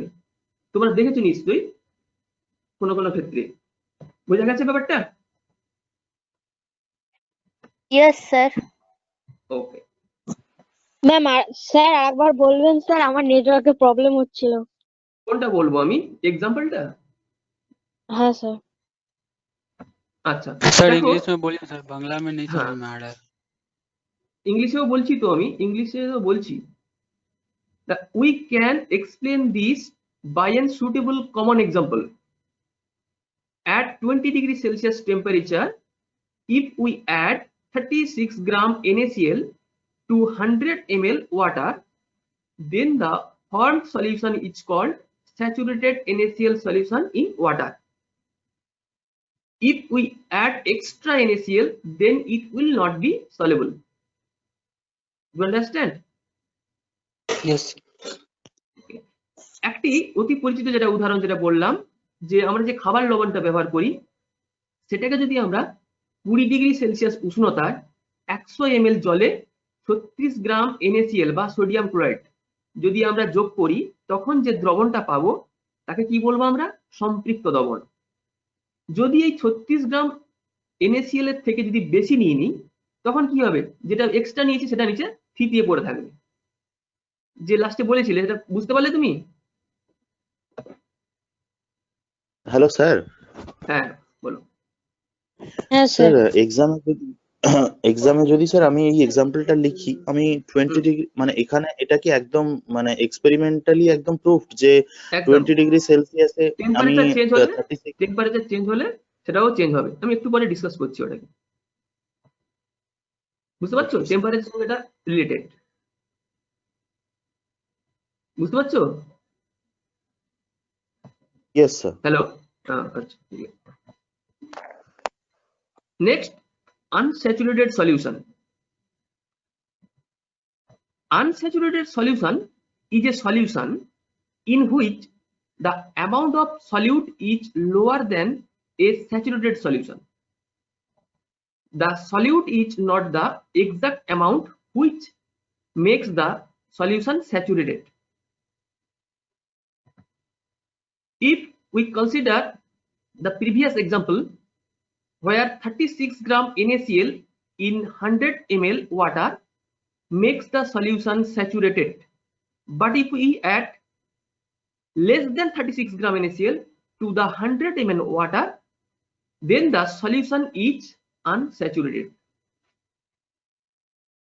একটি দ্রবণ অসম্পৃক্ত হবে তখন যখন সম্পৃক্ত হওয়ার জন্য যে পরিমাণ দ্রাব দরকার তার থেকে যদি কম থাকে। অর্থাৎ অসম্পৃক্ত দ্রবণে দ্রাবের পরিমাণ সম্পৃক্ত দ্রবণের দ্রাবের পরিমাণের থেকে কম হয়। এটা কি বোঝা গেছে? Yes, sir sir. টেম্পারেচারটা 20 ডিগ্রি বললেন? হ্যাঁ 20 ডিগ্রি, হ্যালো হ্যাঁ হ্যাঁ 20 degree temperature, 20 degree okay Celsius sir. Temperature. এবার যদি একটা উদাহরণ দেখি, যদি আমরা সম্পৃক্ত দ্রবণের ক্ষেত্রে উদাহরণটা দেখছি, এটা কি হবে? এখানে দেখতে পাচ্ছি যে 36 গ্রাম NaCl এর যদি 100 ml জলে যদি যোগ করি তখন কিন্তু সম্পৃক্ত দ্রবণ তৈরি হয়। এখানে যদি 36 গ্রাম NaCl এর থেকে কম পরিমাণ যদি NaCl যোগ করা হয় তখন যে দ্রবণ তৈরি হবে তাকে কিন্তু অসম্পৃক্ত দ্রবণ বলবো। বোঝা গেছে? অসম্পৃক্ত দ্রবণ কোথায় হচ্ছে? এই ছবিতে আমরা দেখতে পাচ্ছি, দেখো কি দেখতে পাচ্ছি, 30 গ্রাম NaCl 100 ml ওয়াটারে অ্যাড করা হয়েছে। তাহলে কি হবে? এটা নিশ্চয়ই আনস্যাচুরেটেড সলিউশন হবে। এখানে কারো কিছু ডাউট আছে? স্যার এখানে তো কম হলে, যদি কম হয় তাহলে এটা আনস্যাচুরেটেড সলিউশন, যদি সলিউটেন্টটা যদি স্যার এর মানে পরেরটাই মাত্রাটা বলছি, যদি বেশি হয়ে বেশি যায় হলে, তাহলে কি হবে? হ্যাঁ পরেরটাই বলছি আমি, তোমার কোশ্চেনটা বুঝতে পেরেছি, পরেরটাই বলছি। হ্যালো স্যার, হ্যাঁ বলছি স্যার যদি আমি সবকিছুই চেঞ্জ করি, মানে সবকিছু চেঞ্জ করলে তো তখন আমাকে আবার দেখতে হবে যে কিরকম করে ওটা স্যাচুরেটেড করা যায়। কি করে? হ্যাঁ সেটা বলবো, কি করে স্যাচুরেট করা যায় বলবো, আমি বলছি আমি পরপর। দেখো স্লাইড গুলো পরপর দেখো। এবার হচ্ছে কি সুপার স্যাচুরেটেড সলিউশন। একটু আগে যে কোশ্চেনটা বললে যে এক্সট্রা হলে কি হবে, যদি সলিউটটা এক্সট্রা হয়ে যায় তখন কি হবে? A super saturated solution is a solution in which amount of solute is more than a saturated solution. The solute in solution is more than a saturated solution. If we consider a NaCl solution where amount of NaCl is more than 36 gram in 100 ml water, then this solution is called super saturated solution. Whether exact 36 gram NaCl in 100 ml water makes the solution saturated. অর্থাৎ কি দেখলাম? একটি দ্রবণ অতিপৃক্ত হবে তখন, মানে কি super saturated মানে কি অতিপৃক্ত, তখন যখন দ্রবণটি সম্পৃক্ত হওয়ার জন্য যে পরিমাণ দ্রাব দরকার তার থেকে বেশি থাকে। অর্থাৎ অতিপৃক্ত দ্রবণে দ্রাবের পরিমাণ সম্পৃক্ত দ্রবণের দ্রাবের পরিমাণ থেকে বেশি হবে। যদি আমরা NaCl এর উদাহরণটা দেখি, NaCl দ্রবণের ক্ষেত্রে দেখি, তাহলে দেখবো 36 গ্রাম NaCl এর থেকে বেশি NaCl 100 ml জলে যদি দ্রবীভূত করা হয় সেক্ষেত্রে যে দ্রবণ তৈরি হবে তাকে কি বলবো আমরা? অতিপৃক্ত দ্রবণ। এই ছবিতে আমরা দেখতে পাচ্ছি, দেখো তিনটে টিউব দেওয়া আছে, টেস্ট টিউব দেওয়া আছে, একদম লাস্ট টেস্ট টিউবটায় কি আছে, কিছু নিচের দিকে পড়ে আছে, দেখে এক্সট্রা ভাবে যেটা এক্সট্রা দিয়েছি 36 গ্রামের বদলে বেশি থেকে যেটা বেশি দেওয়া হয়েছে সেটা নিচে পড়ে আছে। এটা হচ্ছে সুপার স্যাচুরেটেড সলিউশন। এটা কি বোঝা গেছে তোমাদের? Yes, sir. Okay. Yes sir. Homogeneous solution অথবা সমসত্ব দ্রবণ কি?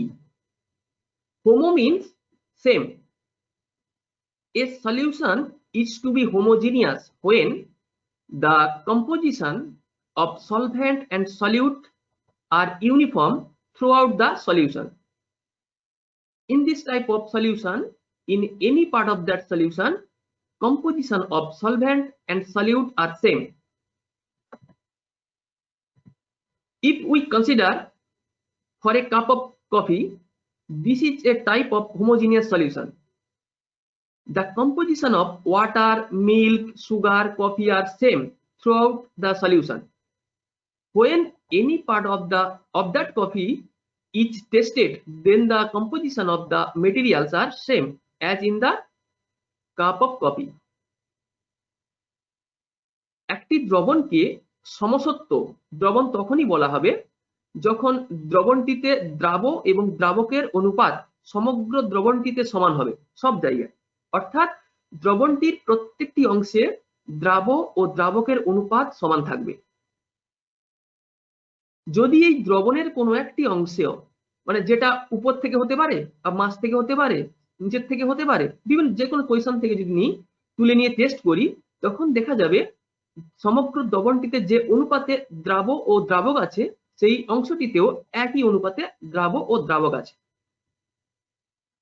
যদি 1 কাপ কফির কথা বলি তাহলে এখানে কাপে রাখা সমগ্র কফিতে যে অনুপাতে কফি, দুধ, জল, চিনি প্রভৃতি আছে, কফিটির যে কোনো অংশ থেকে কোনো একটু মানে কিছু ড্রপ তুলে নিয়ে যদি টেস্ট করি তখন দেখতে পাবো ওখানেও ঠিক একই কম্পোজিশনে কি আছে, এই জল, দুধ, চিনি প্রভৃতি আছে। এই ধরনের সলিউশনকে কি বলবো আমরা? সমসত্ব দ্রবণ। এখানে কোনো কারো কিছু কোশ্চেন আছে? স্যার যেটা হোমোজিনিয়াস সলিউশন তাহলে স্যার সেটাকে তো আমরা স্যাচুরেটেড সলিউশনে বলতে পারি।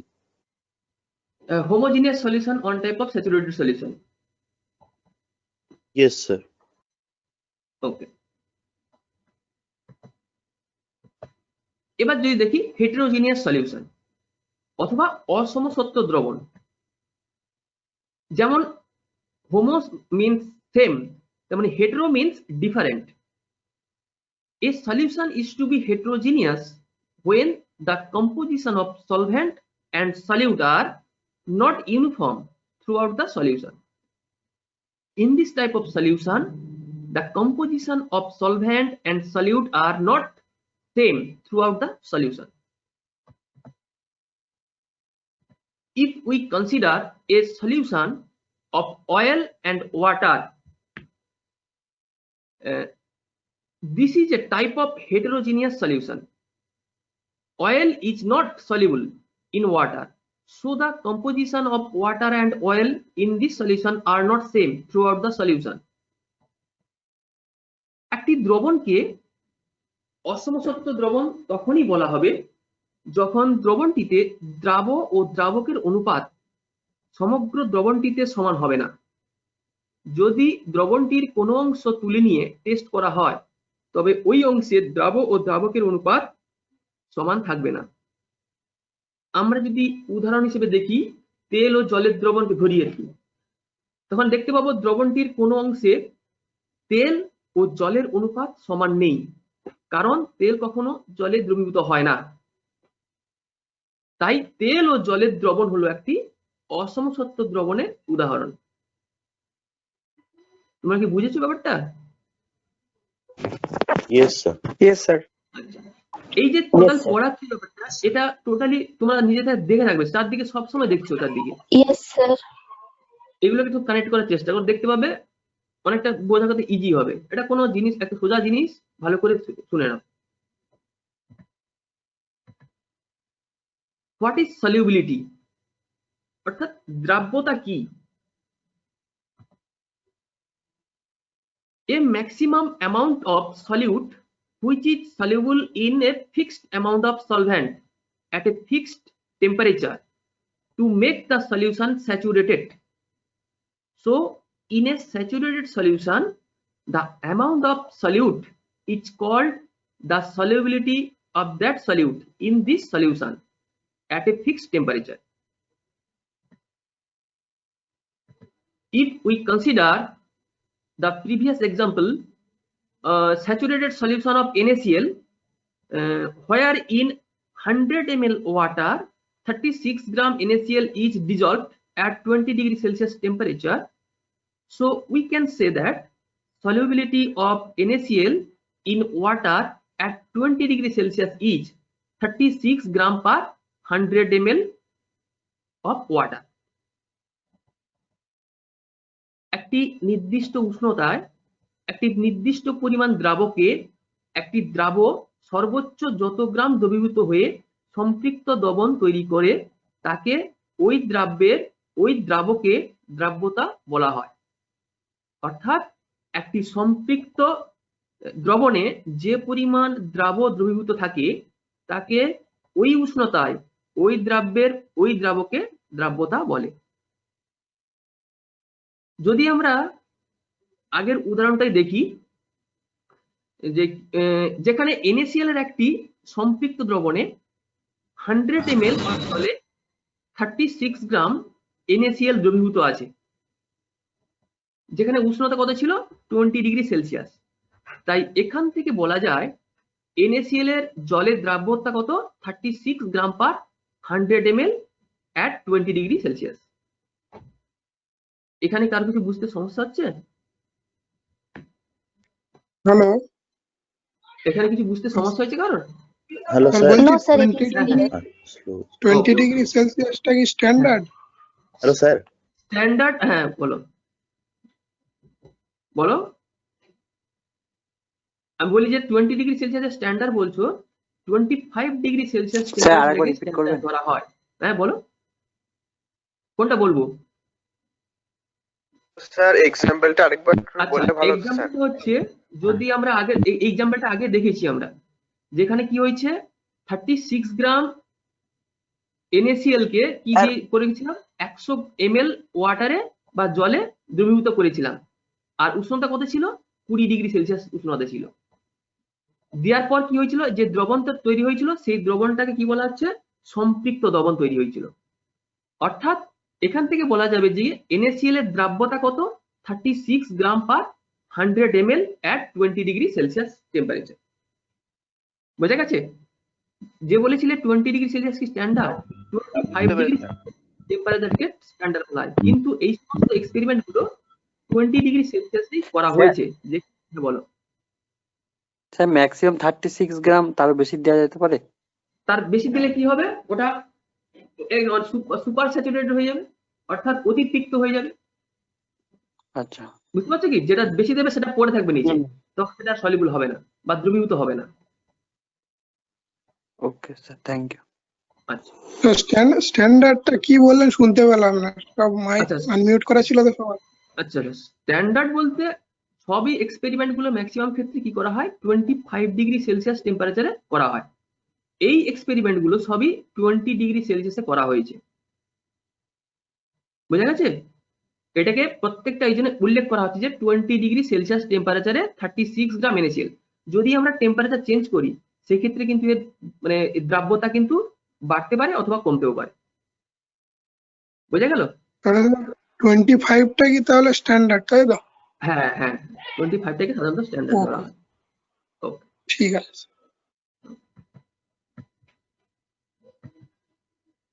Solubility of solid in liquid, অর্থাৎ তরলে কঠিনের দ্রাব্যতা। When a maximum amount of solute is soluble in a fixed amount liquid solvent at a fixed temperature to make it saturated, that is called solubility of solute in liquid solvent.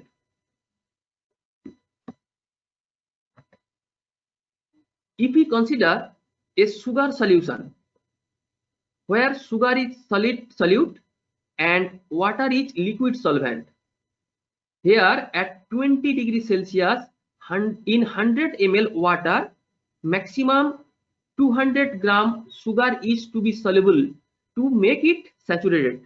So the solubility of sugar in water is 200 gram per 100 ml at 20 degree Celsius. মানে কি, একটি নির্দিষ্ট উষ্ণতায় একটি নির্দিষ্ট পরিমাণ তরল দ্রাবকে কোন দ্রাব সর্বোচ্চ যে পরিমাণ দ্রবীভূত হয়ে দ্রবণটি সম্পৃক্ত করে তাকে ওই উষ্ণতায় ওই দ্রাব্যের ওই দ্রাবকে দ্রাব্যতা বলে। তোমরা কি বুঝতে পারলে ব্যাপারটা? কি বললাম? Yes sir. ওকে, তাহলে যদি আমি এক্সাম্পল দেখি আরেকবার। হ্যাঁ, কি বললাম, একটি নির্দিষ্ট উষ্ণতা ফিক্সড, একটি নির্দিষ্ট পরিমাণ তরল দ্রাবকে, মানে দ্রাবকটাও ফিক্সড, কত গ্রাম নেব, কত ml নেব, কোন দ্রাব সর্বোচ্চ যে পরিমাণ দ্রবীভূত হয়ে দ্রবণটি সম্পৃক্ত করবে তাকে ওই উষ্ণতায় ওই দ্রাব্যের ওই দ্রাবকে দ্রাব্যতা বলে। অর্থাৎ দ্রাবক যদি চেঞ্জ করে দিই, জলের বদলে যদি অন্য কোনো দ্রাবক নিয়ে নিই, সেক্ষেত্রে কিন্তু তার দ্রাব্যতাও চেঞ্জ হতে পারে।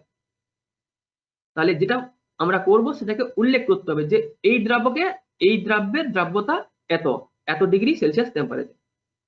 বোঝা গেছে?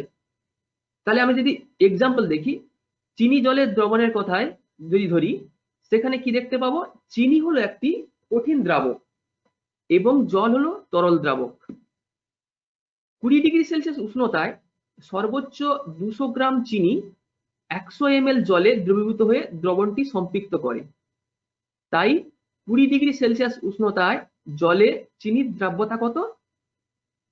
200 গ্রাম পার 100 ml। এটা কি বোঝা গেছে? ঠিক একই রকম আগেরটা থেকে আগের মতো, যেখানে 36 গ্রাম NaCl দ্রবীভূত হয়েছিল, এখানে কি হচ্ছে, চিনি কি হয়েছে, 200 গ্রাম দ্রবীভূত হয়েছে। তাই চিনির দ্রাব্যতা কত? 200 গ্রাম পার 100 ml water at 20 degree Celsius temperature.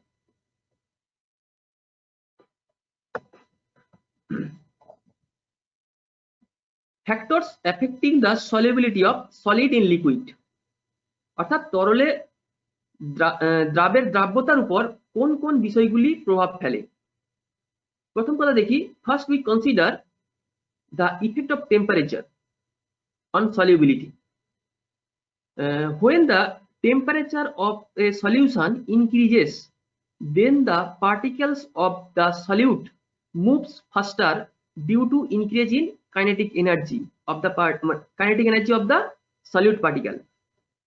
So there is a chance of interaction of solute molecules with solvent molecules. Then the solubility of solid molecules in solvent increases. প্রথমত আমরা দেখব, যদি উষ্ণতা বৃদ্ধি করা হয় তাহলে দেখতে পাবো যে দ্রাবের যে দ্রবীভূত হওয়ার ক্ষমতাটা বেড়ে যায়।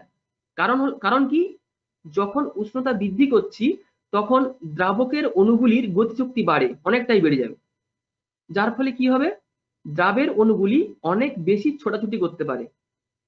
ফলে দ্রাবকের অণুগুলির সঙ্গে দ্রাবের অণুগুলির সংঘর্ষের সম্ভাবনা একটা থেকে যায় এবং দ্রাবের অণুগুলি দ্রাবকের অণুগুলির মধ্যে ওতপ্রোতভাবে মিশে যায়।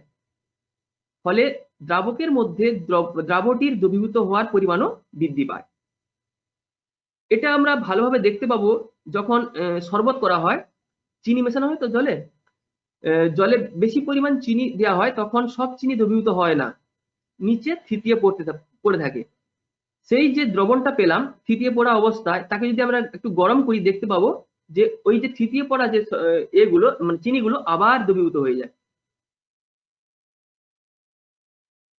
এটা কি বোঝা গেল? Yes sir. ইয়েস স্যার, আরেকবার একটু বলে দিন না। Yes sir. কোনটা বলবো, উদাহরণটা? হ্যাঁ স্যার, ওটা আরেকবার একটু রিপিট করুন। আচ্ছা, যেটা হচ্ছে কি, মানে আমরা যদি ভালোভাবে দেখি যে শরবত করার সময় কি হয়, চিনি মেশানো হয়তো জলে, তো দেখা যাবে বেশি পরিমাণ চিনি দিলে কি হয়, নিচে থিতিয়ে পড়ে থাকে। ওই থিতিয়ে পড়া অবস্থায় ওই দ্রবণটাকে যদি আমরা একটু হিট করি, দেখবো যে একটু নাড়ালেই দেখতে পাবো যে ওই থিতিয়ে পড়া চিনিগুলো আবার দ্রবীভূত হয়ে গেছে। মানে কি, উষ্ণতা বাড়ার সঙ্গে সঙ্গে কি হচ্ছে, চিনির দ্রাব্যতা বেড়ে যাচ্ছে, ওই জন্য সেটা দ্রবীভূত হয়ে গেছে। বোঝা গেছে? Yes sir. Again, the size of a solute molecules plays a vital role in this solubility. With decreasing the size of the solute molecules, the solubility of the solute in solvent increases. দ্রাবের অণুগুলির আকার ও ওই দ্রাবের দ্রবীভূত হওয়ার উপর অনেক বেশি প্রভাব ফেলে। যখন দ্রাবের অণুগুলি অনেক ছোট হবে তখন দ্রাবের অণুগুলি দ্রাবকের অণুগুলির মধ্যে খুব ভালোভাবে মিশে যেতে পারে, আর যদি এই মিশে যাওয়ার পরিমাণটা বেড়ে যায় তখন কি হবে, ওই দ্রাব্যের দ্রাব্যতা অনেক বেড়ে যাবে। এটা কি বোঝা গেছে? মানে কি, যদি দ্রাবকের অণুগুলো ছোট ছোট হয় তখন কি হবে, খুব সহজে মিশে যাবে ওই মানে দ্রাবের অণুগুলোর ভিতরে, তখন তার দ্রাব্যতাও বেড়ে যাবে।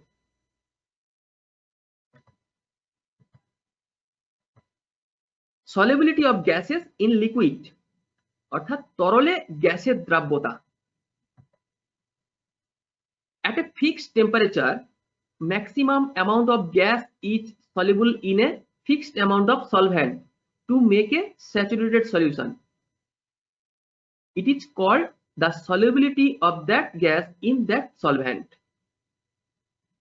In a saturated gas liquid solution, the amount of gas present in that solution at a temperature is the solubility of the solute. If we consider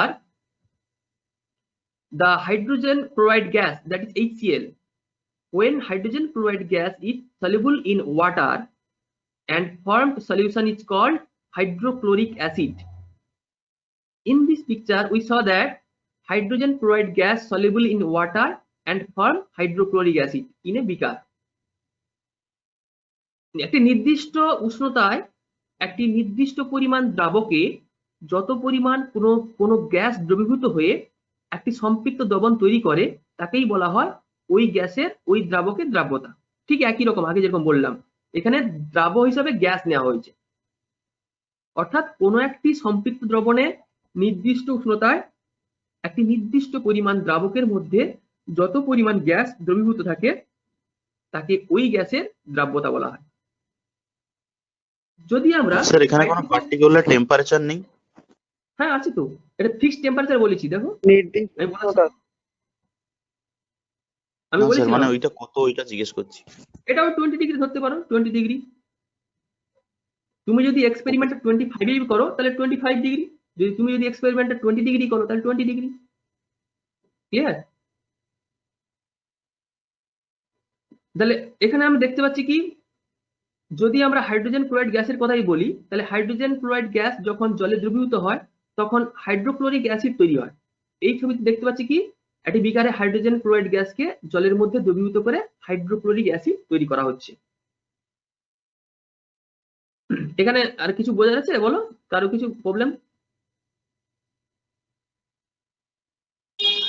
no sir. Next, factors affecting the solubility of gas in liquid.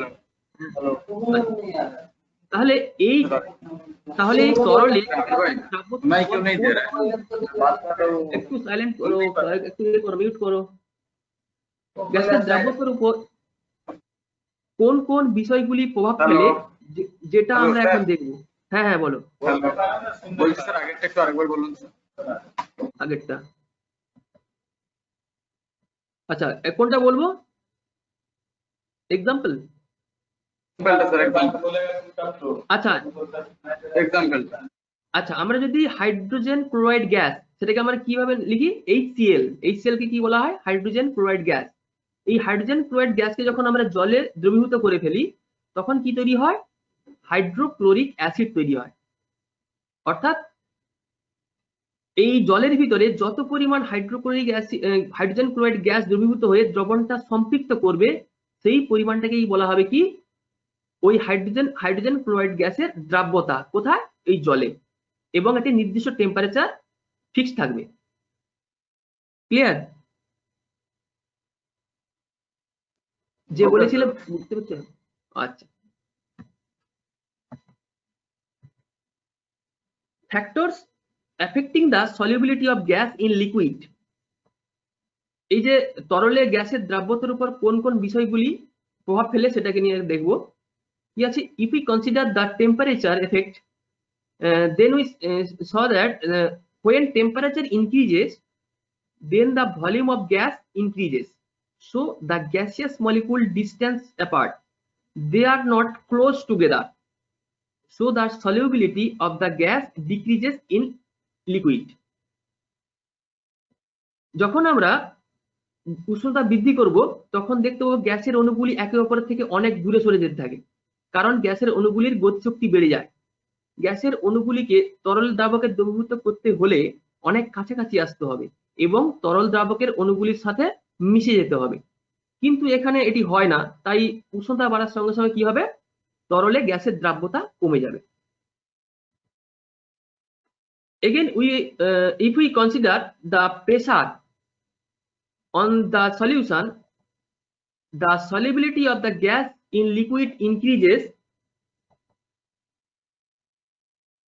because the increasing pressure, it helps the gaseous molecules comes to close together and assimilated with liquid solvent molecules. That's why solubility of that gas increases. In this picture we saw that when pressure is increased then the volume of the gas decreases and gas molecules are assimilated with liquid solvent molecules, so the solubility increases. আমরা যদি চাপের কথা বলি, চাপ বাড়ালে দেখতে পাবো দ্রবণে, মানে যখন চাপ বাড়াচ্ছি তখন গ্যাসের দ্রাব্যতা বেড়ে যায়। কারণ কি হয়, চাপ বৃদ্ধি করা হলে তখন গ্যাসের অণুগুলি অনেক কাছাকাছি চলে আসে এবং তরল দ্রাবকের মধ্যে ভালোভাবে মিশে যায়, ফলে দ্রাব্যতা অনেকটাই বেড়ে যায়। এই চিত্রে মানে এই যে ছবি দেখতে পাচ্ছি, কি দেখতে পাচ্ছি, যেখানে সেকেন্ড ভেসেলটাতে চাপ বাড়ানোর সঙ্গে সঙ্গে কি হচ্ছে, গ্যাসের আয়তন কমে যাচ্ছে এবং ওই যে গ্যাসের মলিকুল গুলো কি হচ্ছে, অনেক কাছে চলে আসছে এবং যে সলভেন্ট নেওয়া আছে তার মধ্যে খুব ভালোভাবে মিশে যাচ্ছে, ফলে দ্রাব্যতা বেড়ে যাচ্ছে। এখানে কাছে জিজ্ঞাসা আছে কারণ? No sir. এই নেক্সট পার্টটা এই পরের দিন আলোচনা করব, এখন তো একটু টাইম হয়ে গেছে, তাও আমি এমসিকিউ পেপার আমি এটা দিয়ে দিচ্ছি, তোমরা একটু মানে সলভ করে দাও। Yes sir. ওকে, খুব তাড়াতাড়ি করো, ডিসকাস করে দিচ্ছি।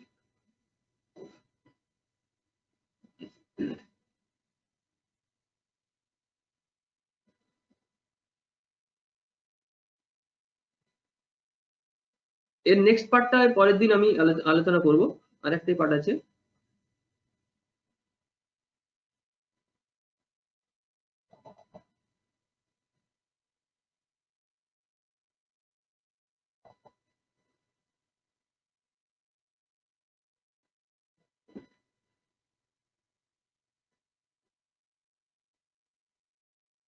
আমি স্ক্রিন শেয়ারিংটা অফ করছি।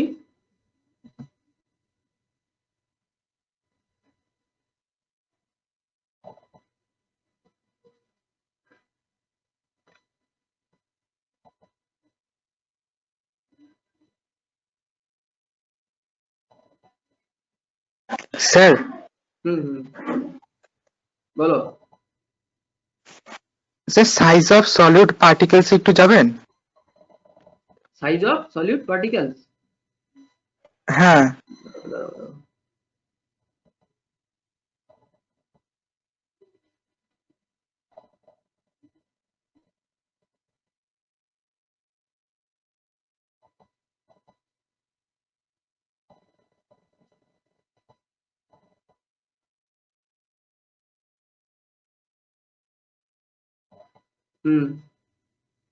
দেখতে পাচ্ছ?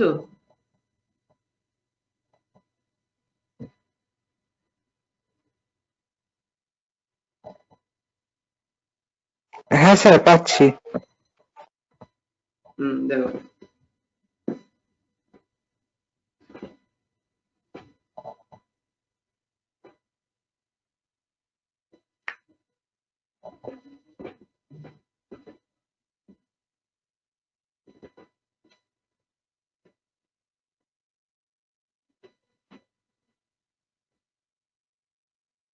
আর 2 মিনিট পরে আমি ডিসকাস করে দেবো ব্যাপারটাকে, একটু তাড়াতাড়ি করে নাও।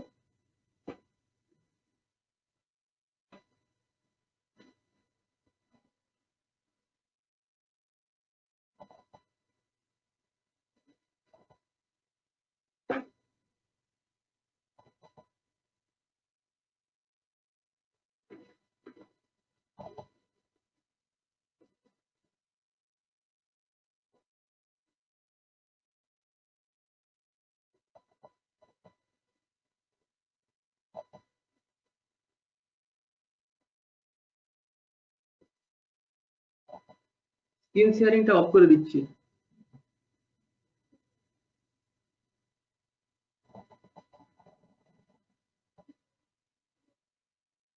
সাবমিটেড। ওকে ওকে, ভেরি গুড। আমি আর 1 মিনিট পর ডিসকাস করে দেবো, যারা পেরেছো দেখবে মিলিয়ে নেবে, যারা পারোনি দেখে নেবে।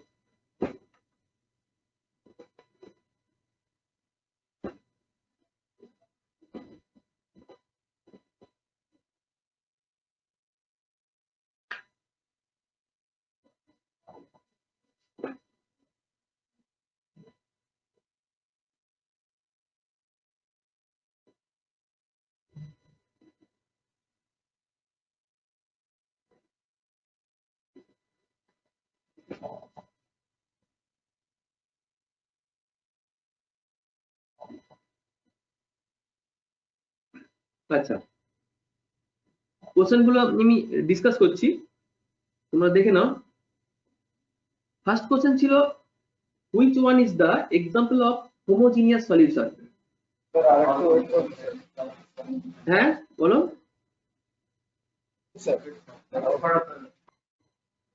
হ্যাঁ কিছু বলছো?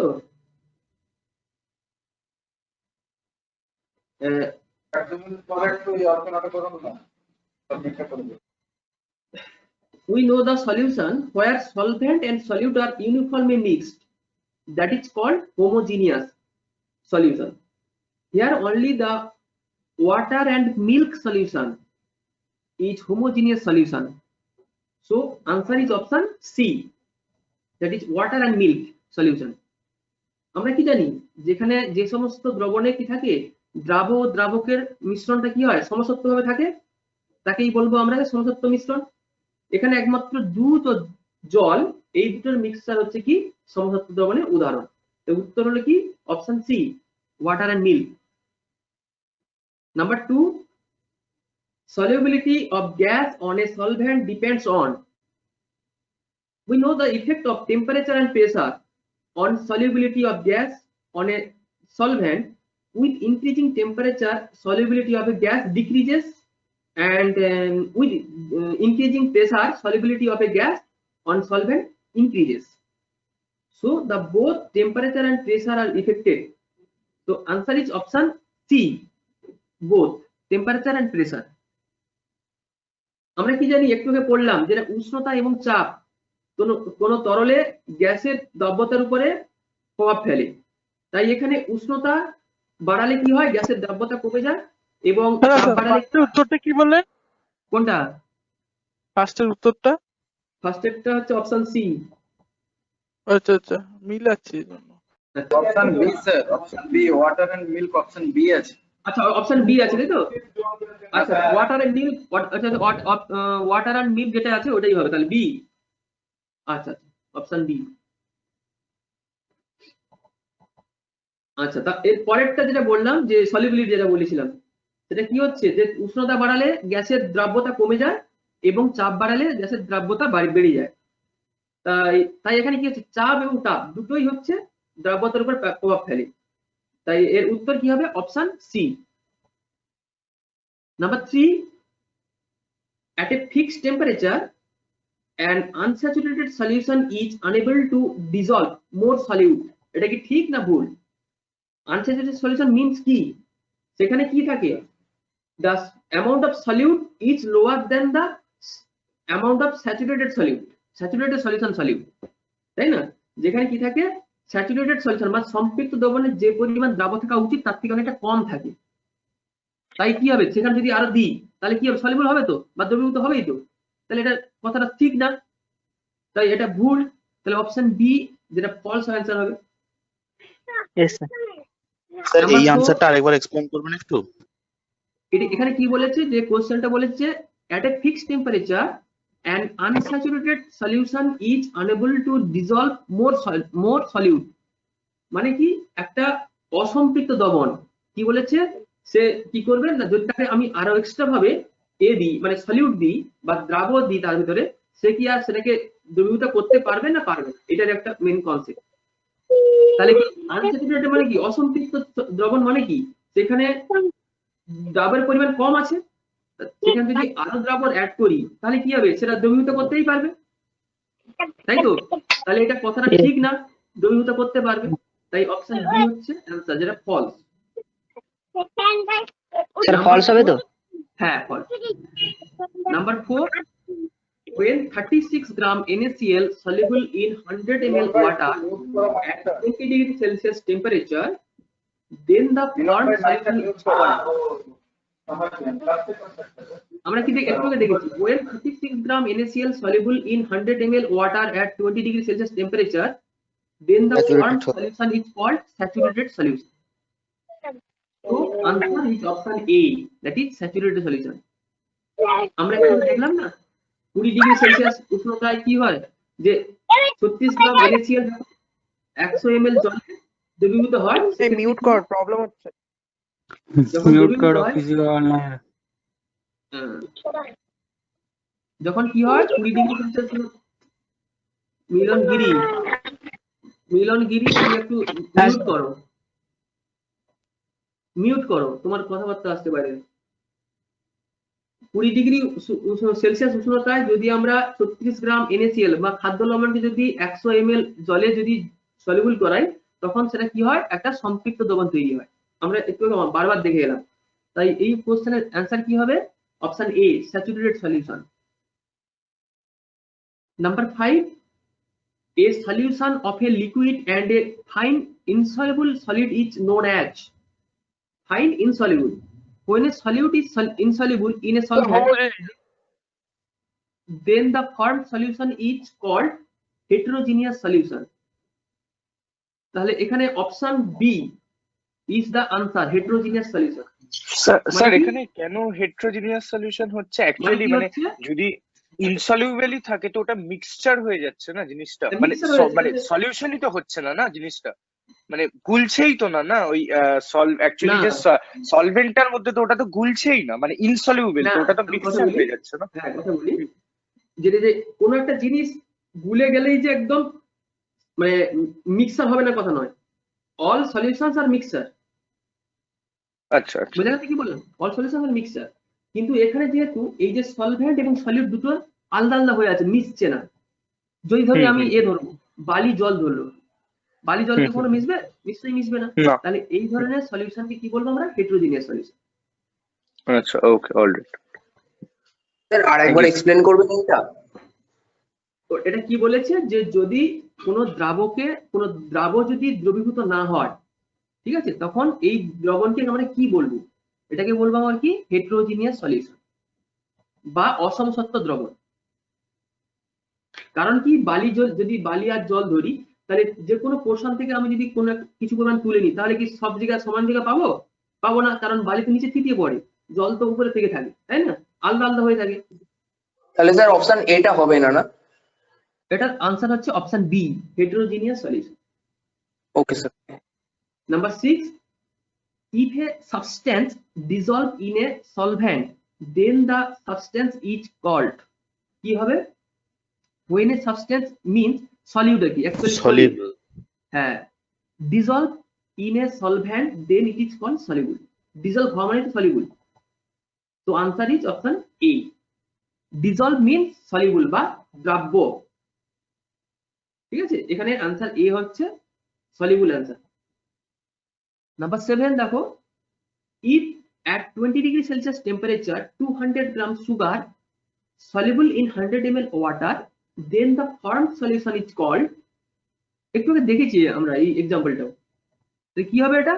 Saturated solution. আমরা কি দেখলাম? Saturated solution. Saturated solution, option A answer, saturated solution. NaCl এর ক্ষেত্রে কি দেখেছিলাম? 20 ডিগ্রি টেম্পারেচারে 36 gram NaCl 100 ml water soluble হচ্ছিল। এখানে কি দেখলাম? 20 ডিগ্রি টেম্পারেচারে 200 gram sugar soluble in 100 ml water, then it forms a saturated solution. Okay, এই হচ্ছে আনসার হলো। হ্যাঁ বলো স্যার, সাথে দাগের প্রশ্নটা আরেকবার বলুন। কোশ্চেনটা কি আছে? যদি আমরা 20 ডিগ্রি সেলসিয়াস উষ্ণতায় 200 গ্রাম সুগারকে যদি 100 ml জলে দ্রবীভূত করাই, তখন কি তৈরি হবে? যে সলিউশন বা দ্রবণ তৈরি হবে, সেটা কি বলবো আমরা? ওটা কি বলবো? সম্পৃক্ত দ্রবণ বা saturated solution. Option A answer. বোঝা গেছে? Yes sir. Yes, sir. সব কথা হলো? ঠিক আছে তাহলে? Yes, sir. হ্যাঁ। Thank you, sir. Okay. Yes, sir. Thank you, sir. Thank you sir. Okay, তাহলে আজকেরটা বুঝতে কোনো অসুবিধা হয়নি তো? না ম্যাম। আজকে কিছু বলতে No, ma'am. It is clear. ঠিক আছে, ভালো বুঝি। Thank you, ma'am. And sir. Thank you ma'am. ঠিক আছে।